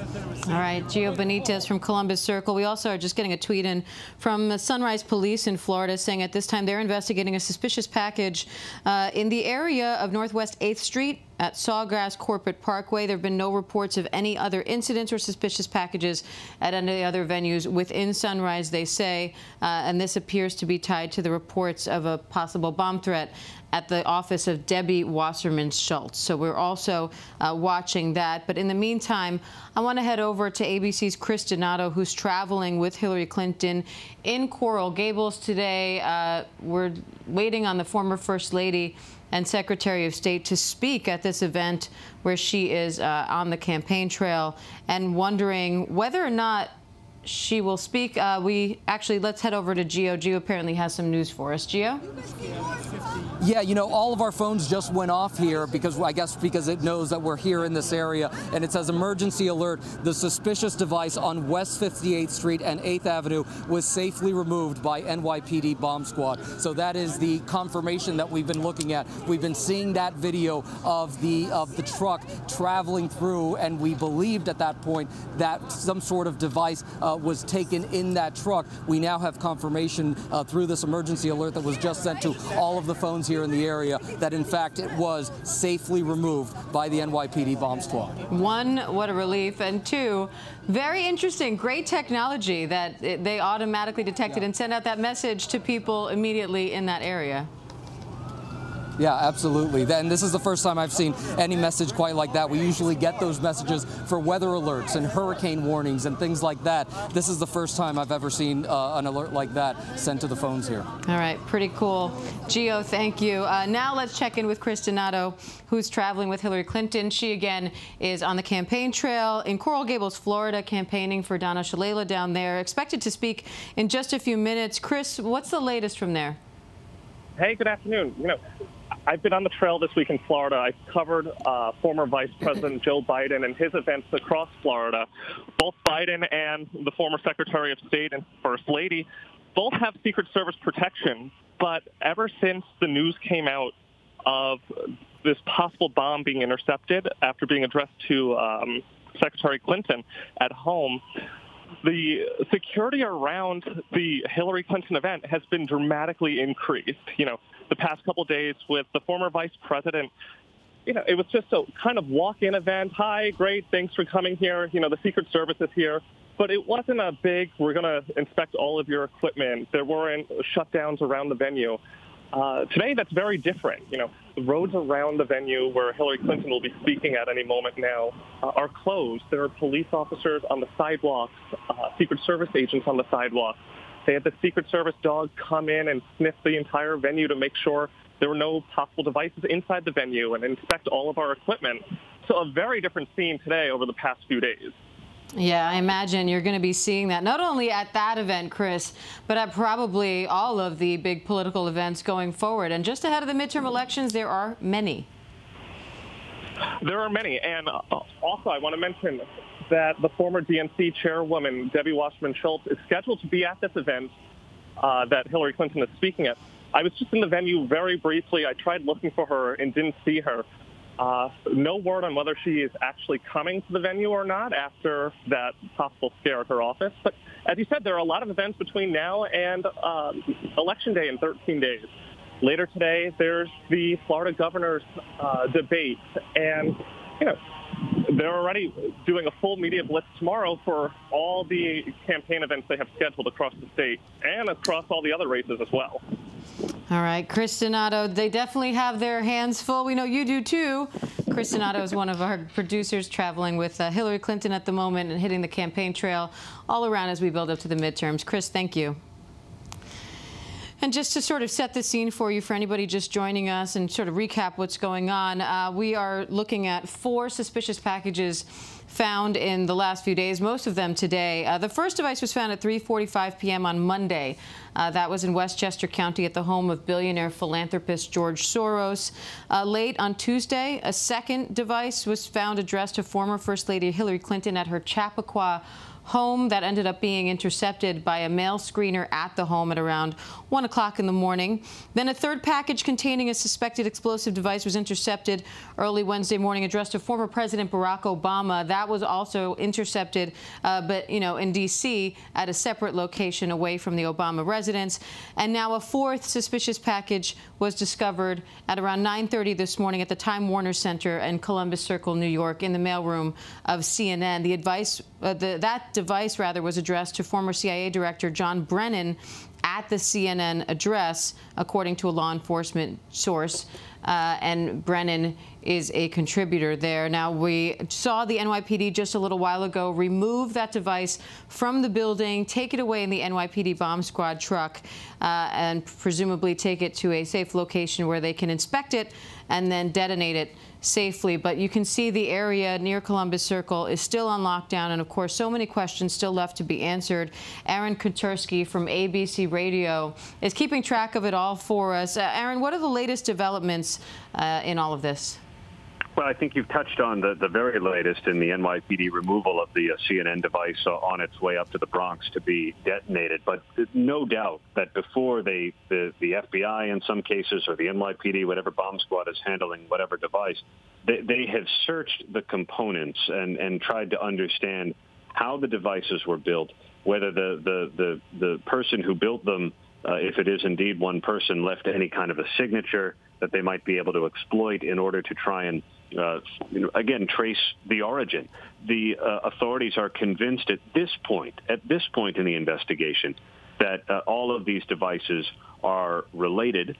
They certainly are all similar in construction, built with explosive powder, wires, a small bit of pipe, and the instructions for that kind of device would be readily available on the internet. So it could be someone with no bomb-making experience at all. Could be, although the fact that this was a workable device, at least in the case of the George Soros device, as authorities had said, that it could have gone off, does make the authorities concerned that there is, if not a professional, at least someone experienced at work, although it doesn't take a lot of experience to construct these things. We have seen many demonstrations of how these bombs are built and what it takes to compile the components. It just isn't that difficult. Right, so that means they could be searching for almost anybody out there, Aaron. The other interesting part of this is some of your reporting from earlier that one of the packages had a fake return address from a public official in Florida. What do we know about that? Well, we've just been told that public official is Debbie Wasserman Schultz. She is the congresswoman down in Florida. Now, to say for sure, authorities do not believe that she's the one that actually sent these things. Right. But there was a return address to her office, and perhaps that was just to either taunt or to throw investigators off the trail. It's certainly something they're going to be looking at, especially since her office had been evacuated because of a bomb threat, as all of these other devices are being investigated. Yeah, on the bottom right, sorry, Aaron, I just want to quickly point out to the viewers, on the bottom right, we're looking at the bomb squad outside of Debbie Wasserman Schultz's office there after they reportedly received a bomb threat as well. So to your point. And authorities are certainly taking note of who all these people are and their political leanings. They have made no definitive conclusion that this is somehow to make a political statement or politically related. They have made no conclusion that this is the work of a particular supporter of the president, but they are certainly aware of the names, Soros, Wasserman Schultz, Clinton, Obama. Those all have common themes, and investigators say that's going to be part of their investigation. And how big is this investigation at this point? We know the NYPD, the FBI is involved. I assume they're going to have to coordinate with the Postal Service as well to try to figure out where these packages came from. Paint that picture for us if you can. Well, there are two, there are two different components. I mean, the most immediate concern is rendering the device safe. If there is explosive material, to make sure that the thing isn't going to go off. And in some cases, in the case of what was found at the home of George Soros, the FBI bomb squad just blew it up right on the spot. As you've been seeing at the device found at CNN in New York, the NYPD preferred to take it off-site and blow it up at their range in the Bronx. And obviously that's, I think, because it's such a densely populated area there in Columbus Circle. The other thing, though, that the bomb squad is going to try and do is use the components of the device to try and figure out any signatures, and they can even trace where the bits were acquired. They have the capability of understanding where different components like the pipe may have been purchased, and then they can go back to that store and see if they find somebody buying a lot of these things. And it's an intricate process, but bomb squads have ways of from the very minimalist of ingredients tracing back to the original bomb maker. Yeah, and of course they're going to be doing this ×4 with now 4 devices found, all of them seemingly similar in construction, and at least 3 of them confirmed to have had explosive material inside. So a lot of red flags here to look into, and Aaron, it sounds like a lot of questions still left to be answered. Oh, plenty. And I think that the other concern is when you have things that are sent through the mail or delivered by a delivery service, you just don't know how many more may be out there. And so already the authorities are working in Florida, in New York, in Washington, D.C., and, certainly it has, as Chris Donato was saying, brought up issues on the campaign trail. And so it is going to be an expansive investigation that involves, on one hand, the very detective-type work of finding who's responsible, but also the immediate work of making sure everybody's safe. Absolutely. Aaron Katersky from ABC Radio. Aaron, thanks. Now let's go back over to Mike Levine from our Justice team with the latest on the investigation. Mike, I found it interesting that the package that was destined to President Obama was addressed via the White House. Does that tell you anything? I think that we're hearing about who these packages were addressed to. The one that went to CNN also was apparently addressed to CIA Director John Brennan. It seems to be a little erratic in how these packages have been addressed.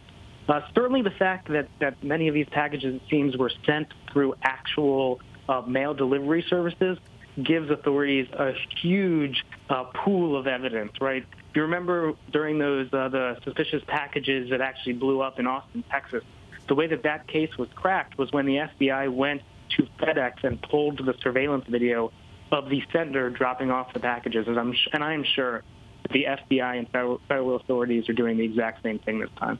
How massive is this effort at this point? You know, I was just chatting with Aaron about this in terms of you're looking at the manpower behind here. You've got the NYPD, the FBI. They'll be coordinating with the mail services as well. The Secret Service trying to keep everybody safe, particularly with the midterm elections. I mean, this is a massive effort. Yes, and not only is the effort so massive because of the investigation itself, but also the FBI has offices within it whose sole job is to keep local law enforcement around the country updated on what they're learning, so in case a package pops up in their area. So not only you have the investigative effort, you also have the protective effort going on by the FBI, DHS, all other authorities around the country. And we were hearing earlier of a possible suspicious package at the office of Governor Cuomo. That was ruled out, ruled to not be the case, but Debbie Wasserman Schultz's office was evacuated with a possible bomb threat.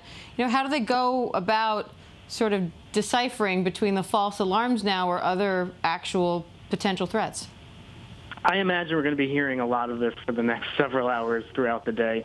I see on Twitter that there are other local media outlets saying that they're now being evacuated. It's unclear why, but the suggestion is that it might be out of fear related to this. So it's tough. You know, certainly out of abundance of caution, see something, say something. They want to be as safe as possible, and I'm sure that I'm sure that many of these offices are going to be responding in this way, and local police, the FBI, and the field offices are going to have to go interview people and look at the evidence and find out whether this was real or not. Absolutely. We're seeing the scene in New York City right now where that device was just recently evacuated from the CNN building. The NYPD now has the device in its own custody, headed up to the Bronx to be investigated and then detonated safely. We're also looking at some video, live pictures of Coral Gables, Florida, where Donna Shalala is now speaking. That is actually where former First Lady and Secretary of State Hillary Clinton is and was when this package was found. So she was not home while the former President Bill Clinton was. But Mike, I wonder if you could speak to the level of security now that goes into these events. You know, there's so many planned ahead of the midterm elections, and both Clinton and President Obama were on the campaign trail when these packages were found. You know, I said this earlier, but I think one thing to remember in cases like this, that federal authorities in particular are always on a heightened state of alert. So I would imagine there aren't too many more precautions that can be taken beyond what they're already doing. You know, these high-profile figures have had threats against them. They've been criticized publicly over and over again on both sides of the aisle. And so the federal authorities who are in charge of protecting those people are constantly on high alert and constantly doing everything that they can. All right, Mike Levine on our Justice team. Mike, thank you. And I want to go back to former NYPD Chief of Detectives, Bob BOYCE, who's on the phone with us. Chief, we heard just a little while ago that the NYPD did manage to secure this device, get it in a bomb squad truck, and now it is presumably headed up to the Bronx, as you said before. Can you just walk us through what goes into this stage of the investigation as we wait to hear from this press conference happening in just a few minutes? Sure. Good afternoon. Now, right now is they'll take it up to the Bronx and see if they're going to detonate it or they're going to actually save it and take it down to Quantico for further analysis, which may be the case. It's unclear at this time. They'll make that decision once they get up to the Bronx. So going forward now in the investigation, it'll have to be accelerated because now you have 4 cases that are very similar and probably all related. So now we have an individual who's sending, or more than one individual sending these devices out. From what I understand, they're pretty rudimentary, low sophistication. But nonetheless, they are operable and it could be exploded. So they'll take what forensics they have. The JTTF has it now. I'm assuming they'll keep it, if not sent over to the FBI. So local law enforcement will be in support of the federal agencies at this point. So crime scenes are established. Now, Secretary Clinton, President Obama.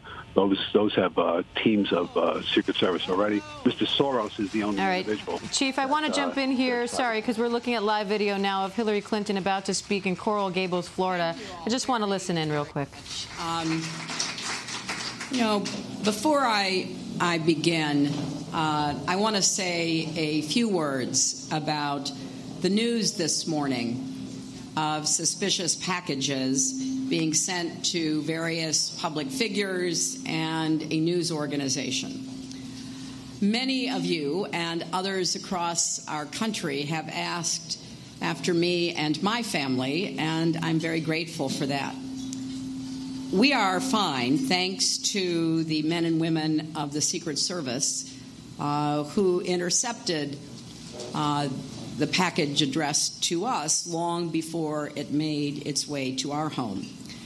Every day, we are grateful for their service and commitment, and obviously never more than today.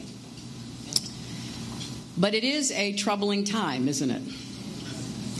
And it's a time of deep divisions, and we have to do everything we can to bring our country together.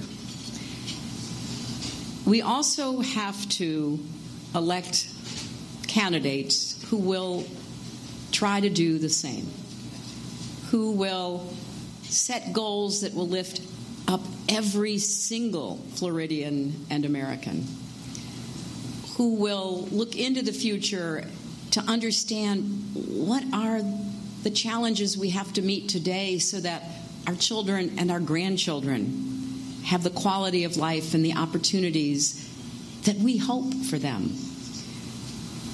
Usually when people ask me how am I doing, which happens quite often, I say, well, as a person, I'm great. As an American, I'm worried.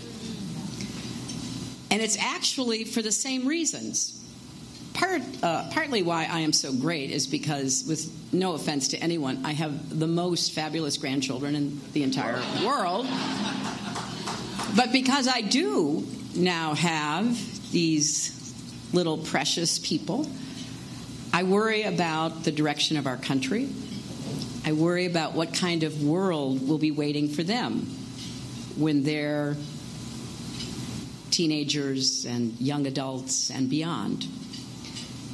So it's a special pleasure for me to be here to support the candidates that you have running in Florida.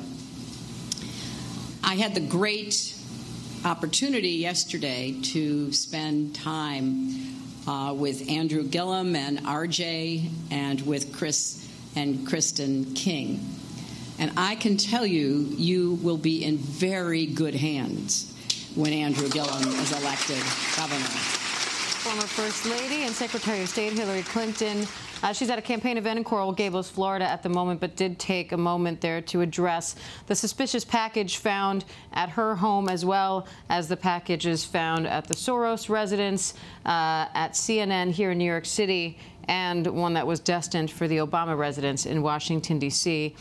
We heard Hillary Clinton there saying that she was very thankful to the Secret Service, who she says interrupted the package long before it actually reached their home. She's never been more grateful for their service, but she says we live in a troubling time with deep divisions and have to try to bring our country together. So there's the statement from the former First Lady Hillary Clinton, to whom that package was addressed. But I want to go back to former NYPD Chief of Detectives, Bob BOYCE. Chief, I'm sorry that I had to interrupt you there for a second, but we heard from the First Lady there, grateful for the Secret Service.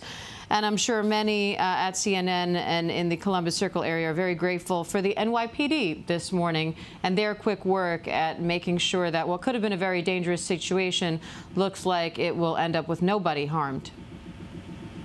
Yeah, it's good news in a troubling day. There's no question that we acted quickly and CNN acted properly once they discovered the device. And everything has gone very well so far. But it is troubling that these things are out there in the election period. So a lot more to do yet going forward. Well, you guys have trained us well. You say everywhere, see something, say something, and that's exactly what happened at CNN today. A mailroom employee saw something that didn't look right and called the police and reported this, and I'm sure many are very grateful that that happened. Sure. The caretaker yesterday to Mr. Soros' location, identifying it, putting it in a safe place, and then calling authorities immediately. So things are working well. So we seem to be dodging this. But it's troubling because it's we don't know who's sending these. Absolutely, and you can never be too careful in situations like this. On that note, you said earlier that the device will now be taken to the NYPD range in the Bronx, where officers there will determine, and I assume the FBI will determine, whether or not to detonate this device or whether to keep it and actually send it down to Quantico for more examination. What goes into that decision?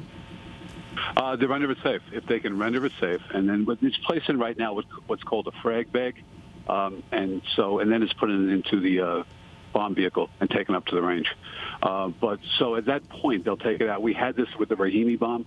We brought it up to the Bronx, and we were able to get prints off that device, identifying Mr. Rahimi to this. This was September of 2016 on 23rd Street.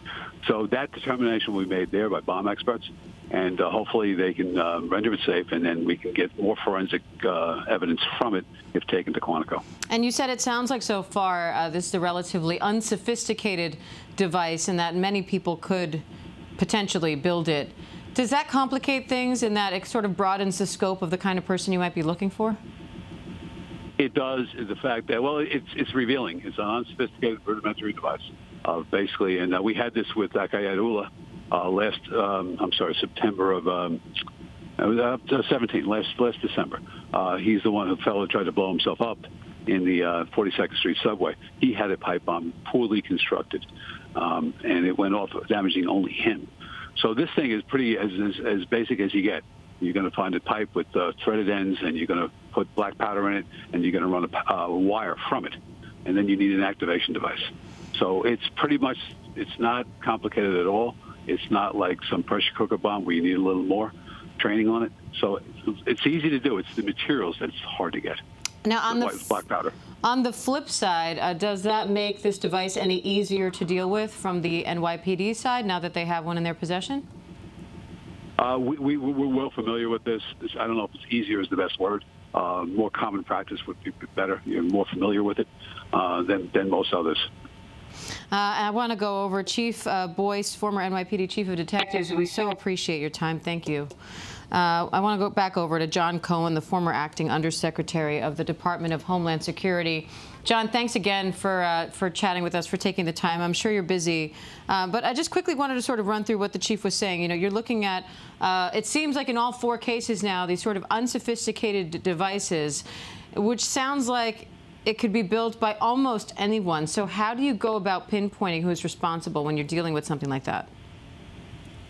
Yeah, well, I would point out that just because it's a simple or unsophisticated device doesn't make it any less lethal. And, you know, detectives will use the same investigative techniques that they would use even on a sophisticated device. And this is why it's so important that some of the devices are still intact. There's fingerprints and other forensic evidence that could be on the outside packaging. There are fingerprints and other DNA evidence that could be on the materials used to construct the device. There may be identifying information on the materials used to construct the device that may give some insights to where they were purchased.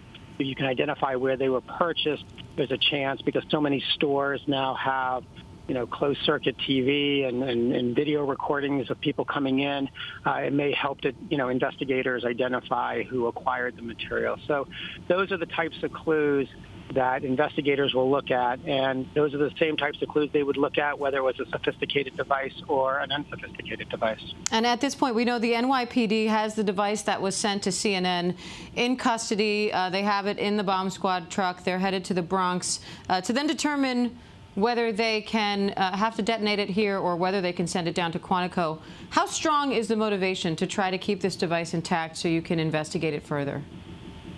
Well, it's strong, but again, as the chief said, it's mainly going to be about can they do it safely. I mean, you know, the NYPD or the FBI or the Secret Service, they're not going to keep a device intact for examination purposes if it places the lives of the public or the officers or the bomb technicians in jeopardy. So hopefully, because it is a relatively unsophisticated device, that means rendering it safe won't take a complicated approach. But again, the evidentiary value of having that device intact does not overcome the need to keep both the public and investigators safe. There are a few oddities in what has come out in the findings so far. One of them is how these packages were addressed. You know, the one that was addressed to former President Obama, for example, was addressed via the White House. What do you make of that?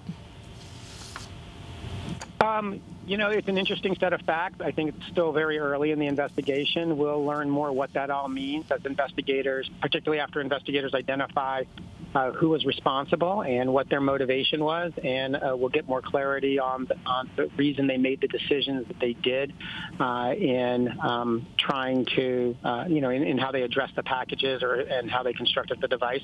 It's not uncommon for people who send these types of devices through shipping or through the mail service to try to hide who they are. I mean, and even the most simplistic attacker, understands the concept of trying to, cloak your identity when doing this type of, thing. So, that to me doesn't seem to be that much of a mystery. There may be some messaging that's involved in the addresses or the return addresses that they use, but we won't know any of that until we identify who's responsible for this, get that person into custody, and then investigators have the opportunity to sit down and talk to them. We're getting a look now at the device that was found at CNN. It was addressed to former CIA Director John Brennan, but again, addressed via CNN, another sort of strange development. But there it is. You can see it looks somewhat like a pipe bomb with wires coming out of it. The NYPD now has that device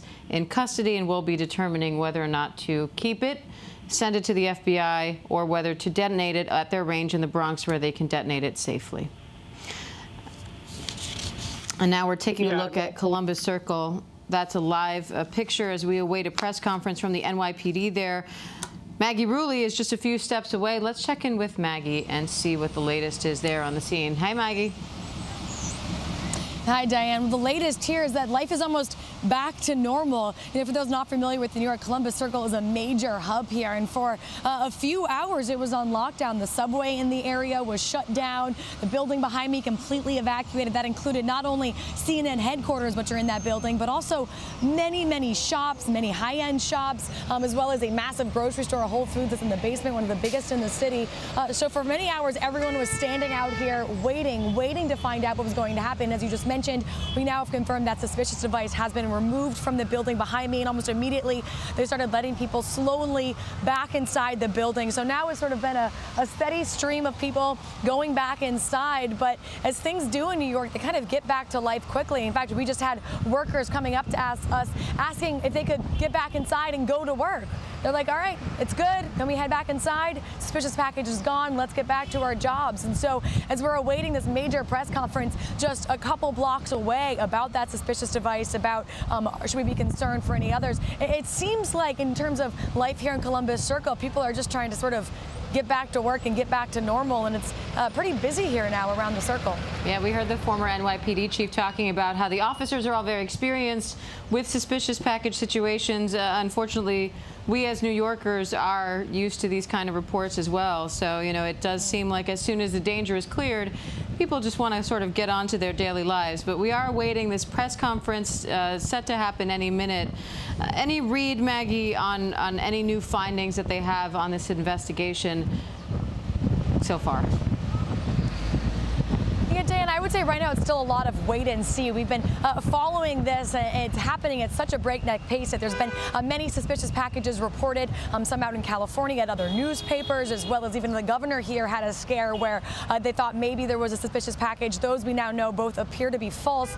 So there's definitely a very heightened security. People are cautious and nervous right now, especially many news outlets, as many Democratic leaders, as that appears to be where many of these packages have been heading. And so as authorities are saying, you know, we're not really sure if this is it. There could be more out there. There could already be more in the postal system.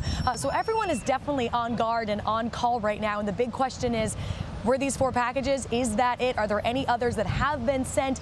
Should people be heightened cautious? Should they be worried right now? And I will say there was a sense of that here, especially earlier with many of the police officers. You know, this entire area was really shut down, as I mentioned, and there have been cop cars driving past us all day long. Many of the police officers here, you know, almost yelling at people to step back, to get away from the police tape.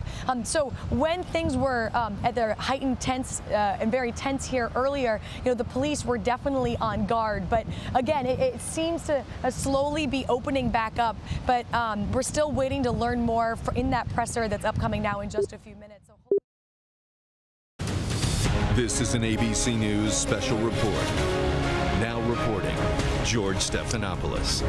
Good day. We're coming on the air right now because the governor of New York is about to give a briefing on a series of explosive devices that have been sent to prominent public figures, including the homes of President Obama and President Clinton. You see the map right there. This began on Monday, a bomb to the home of George Soros in Westchester County, New York. On Tuesday, a bomb addressed to Hillary Clinton to the Clintons' home in Chappaqua.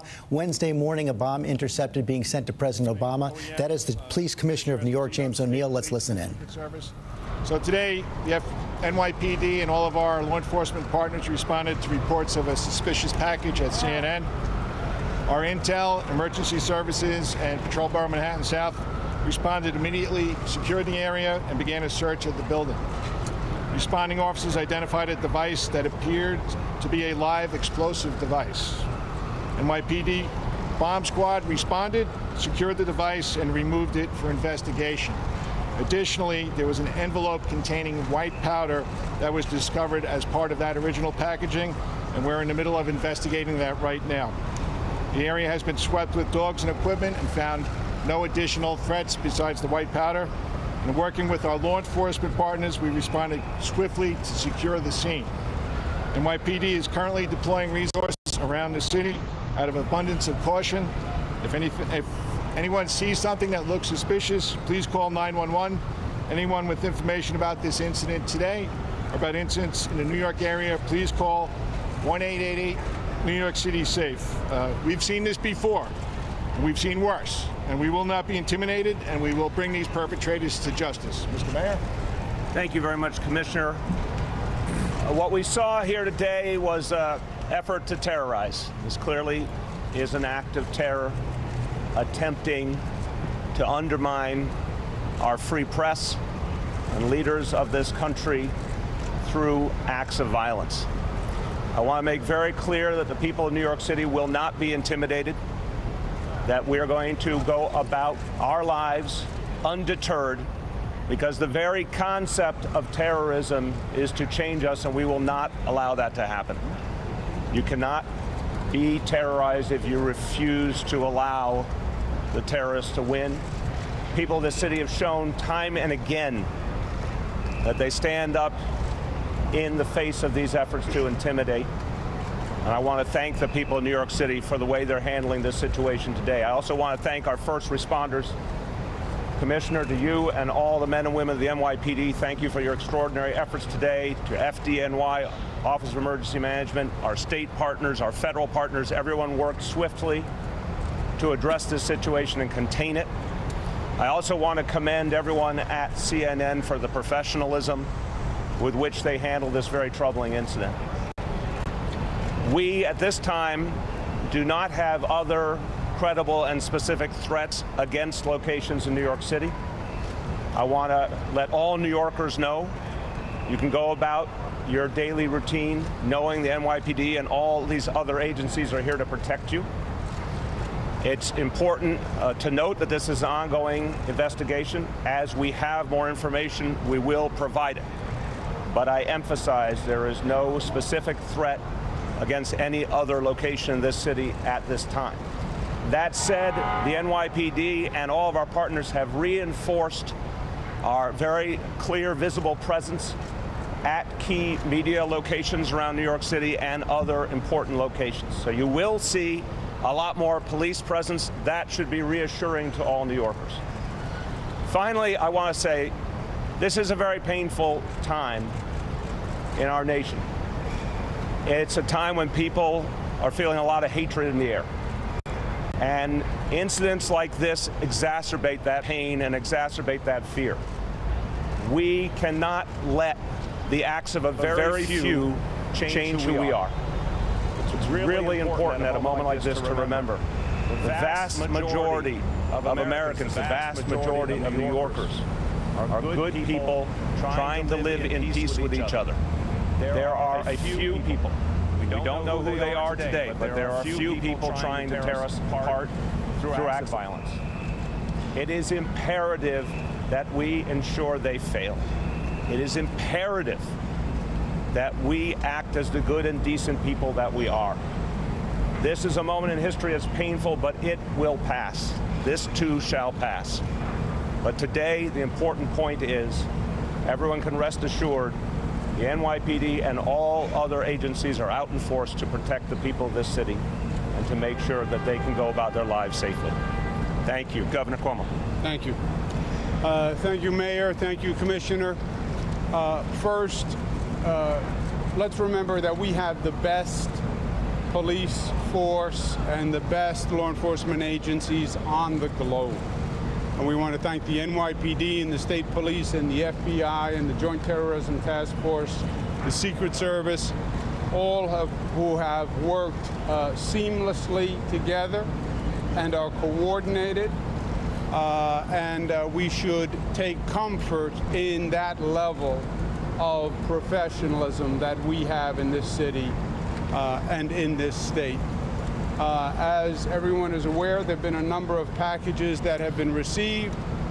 Last night, there was the Secret Service detected a package at the residence of President Clinton and Hillary Rodham Clinton.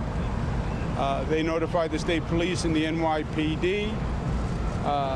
We personally checked on the president's residence in Chappaqua at about 4:30 this morning, and everything was fine there. This morning, obviously, we have the CNN package, and I want to echo the professionalism with which CNN has handled the situation and the cooperation that they brought to the situation. So I would like to thank them for that. This is the world we live in.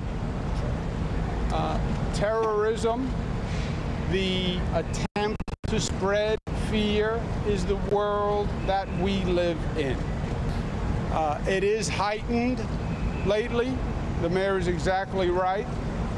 There are more tensions than usual, but this is the world we live in. Also, a little perspective. The first terrorist attack in New York City was 1993, 25 years ago, was the bombing of the World Trade Center. So in some ways, this is nothing new. We have lived with this for a long time. Actually, my father was governor at that time. This has been a circumstance of being who we are and where we are. We are New York, and we are an international icon, and for some, we're an international target. Terrorism only works if you let it work. Amen. What they are trying to do is scare us and destabilize us, and we will not allow that to happen. We are New Yorkers. We are smart. We are tough. We are resilient. And we will not allow these terrorist thugs to change the way we live our lives. They fail unless we allow them to win. And we will not allow them to win. Now, as the commissioner said, you'll see increased police presence from the NYPD, from the state police, from the MTA police, from the Port Authority police. You shouldn't be alarmed. There'll be more police on subways, more police on the streets. more police. There you have it. Governor of New York Andrew Cuomo, along with the mayor of New York City, the police commissioner of New York City, reporting on a series of explosive devices sent to multiple locations across the country, including the CNN headquarters in New York. I want to show you a picture of the bomb that was sent to CNN, the explosive device that was sent to CNN. This morning, you see it right there, addressed to John Brennan, President Obama's former director of intelligence in the White House. Similar devices, it appears, were sent to the homes of President Clinton in Chappaqua, New York, addressed to Hillary Rodham Clinton, sent to President Obama in Washington, D.C., intercepted before it got to the home.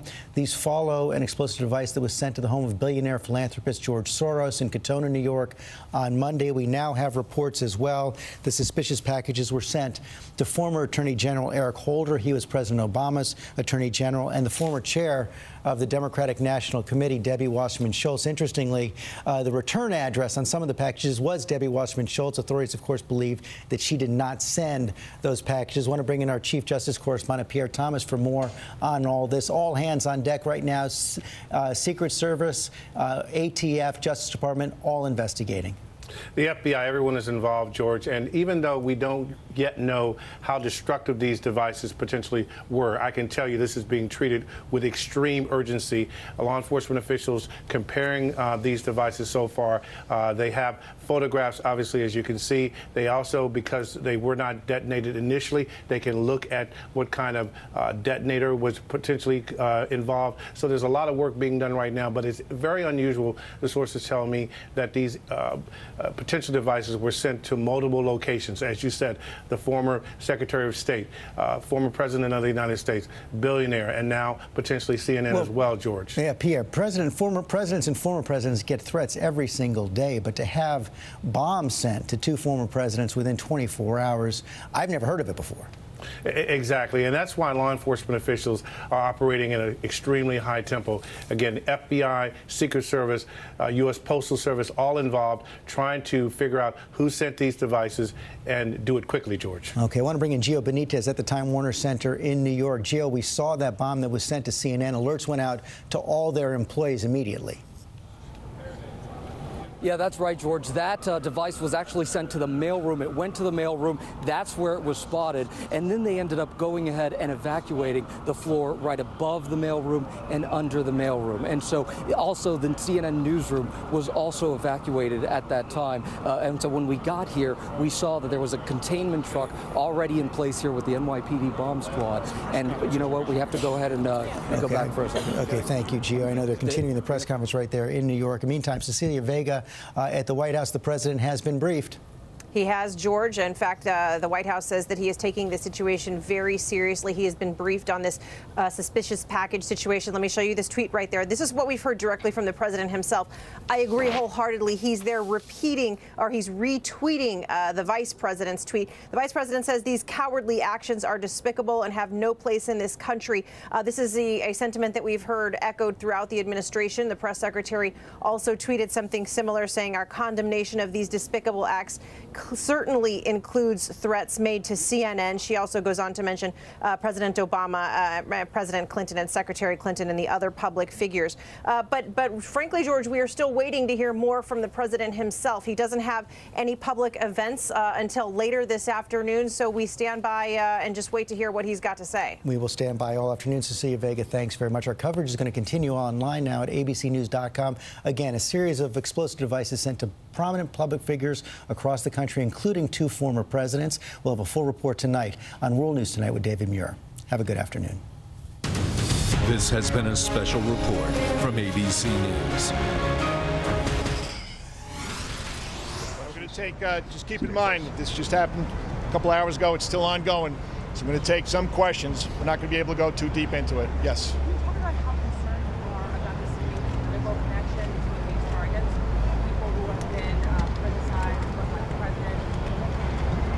Well, take a look at who's being targeted here right now, and that's why we're doing this proactively. We're reaching out to people throughout the city, checking with the people that do their security, and making sure that their mail rooms follow proper protocol. So it is of concern to us, and that's how come we're reaching out to the right people. Yes.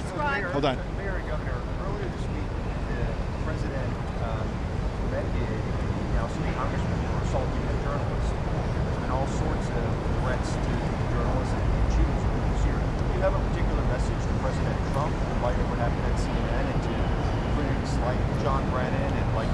Look, I'm just going to say something broad, because at a time when there's a lot of hatred and division, it does not make sense to exacerbate it. Let's just say this to all public officials of all partisan affiliations. Don't encourage violence.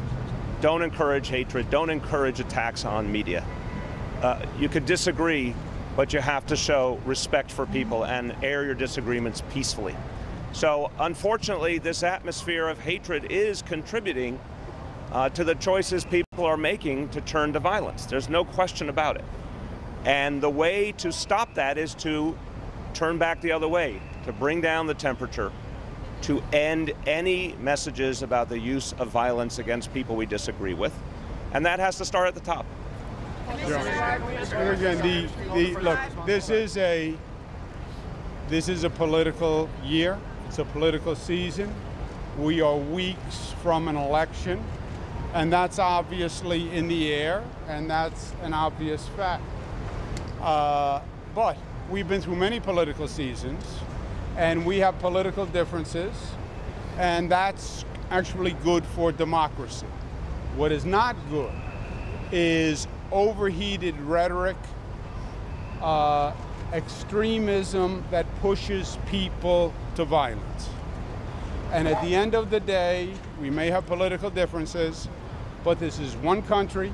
We're all Americans, e pluribus unum, out of many one, and keeping the debate and the dialogue civil is very, very important. And for elected leaders who in many ways set the tone, it is especially important.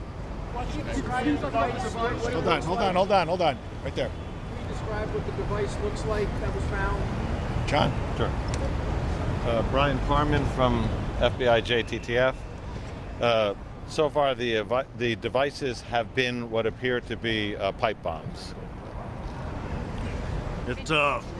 If I could, I'd like to make a statement. I know that a lot of the public right now is scared and concerned, and there's a lot of confusion surrounding this. I want to assure you that the reason we are here, because the totality of the federal, state, and local authorities will investigate this thoroughly and follow every lead, and we will turn over every rock, we will turn every corner, and we will talk to everybody that we have to in order to mitigate this threat. The mission of the New York Joint Terrorism Task Force is to protect the American people and uphold the Constitution. The utilization of violence in order to further one's own political agenda is unacceptable to us, and we will not rest until we find this, stop these hazardous devices from being mailed, and bring the individual or individuals to justice. We have no better partners in the NYPD, the New York State Police, and the entirety of the Joint Terrorism Task Force. We will be on this until the day that we find this individual and bring him to justice. I'd like to thank NYPD and our partners on the task force, as well as the United States Secret Service, as well as the U.S. Capitol Police, as well as the Westchester County authorities for the cooperation and collaboration that we have thus far. With that, I'll turn it back over for questions, sir. Mayor, the last question. Hold on a second. As you've heard, there is a number of devices, and there's a pattern, apparently, to the number of devices. We wouldn't be at all surprised if more devices show up. A device has been sent to my office in Manhattan, which we were just informed about, and that device is also being handled. So again, this is a situation. A number of devices have been sent. They're being handled. We wouldn't be surprised if additional devices are sent. And the device that is been sent to my office has been identified and is being handled as we speak. Is it related to these other ones? Are they related?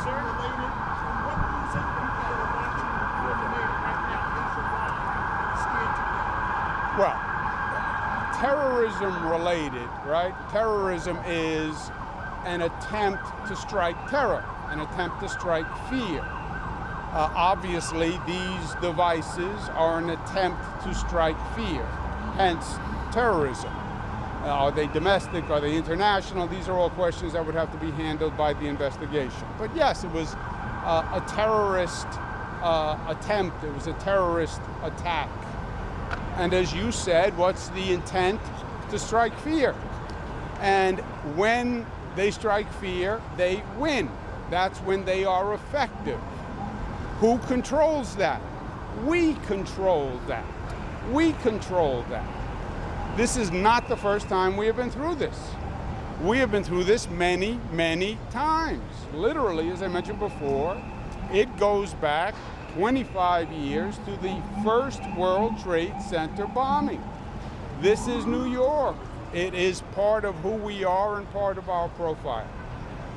So we refuse to be intimidated.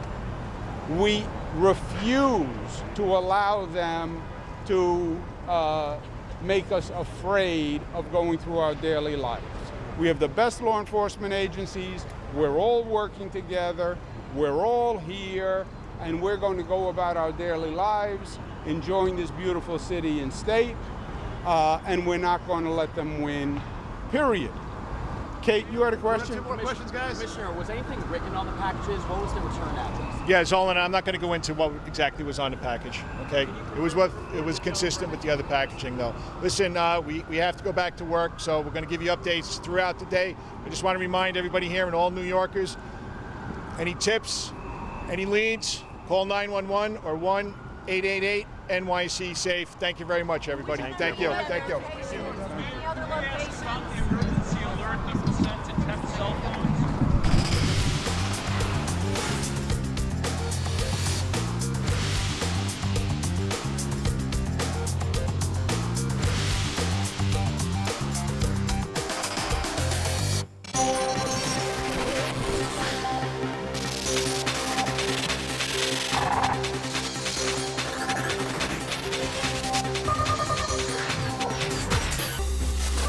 From New York to Washington, D.C., several suspicious packages, possible pipe bombs, are being investigated right now.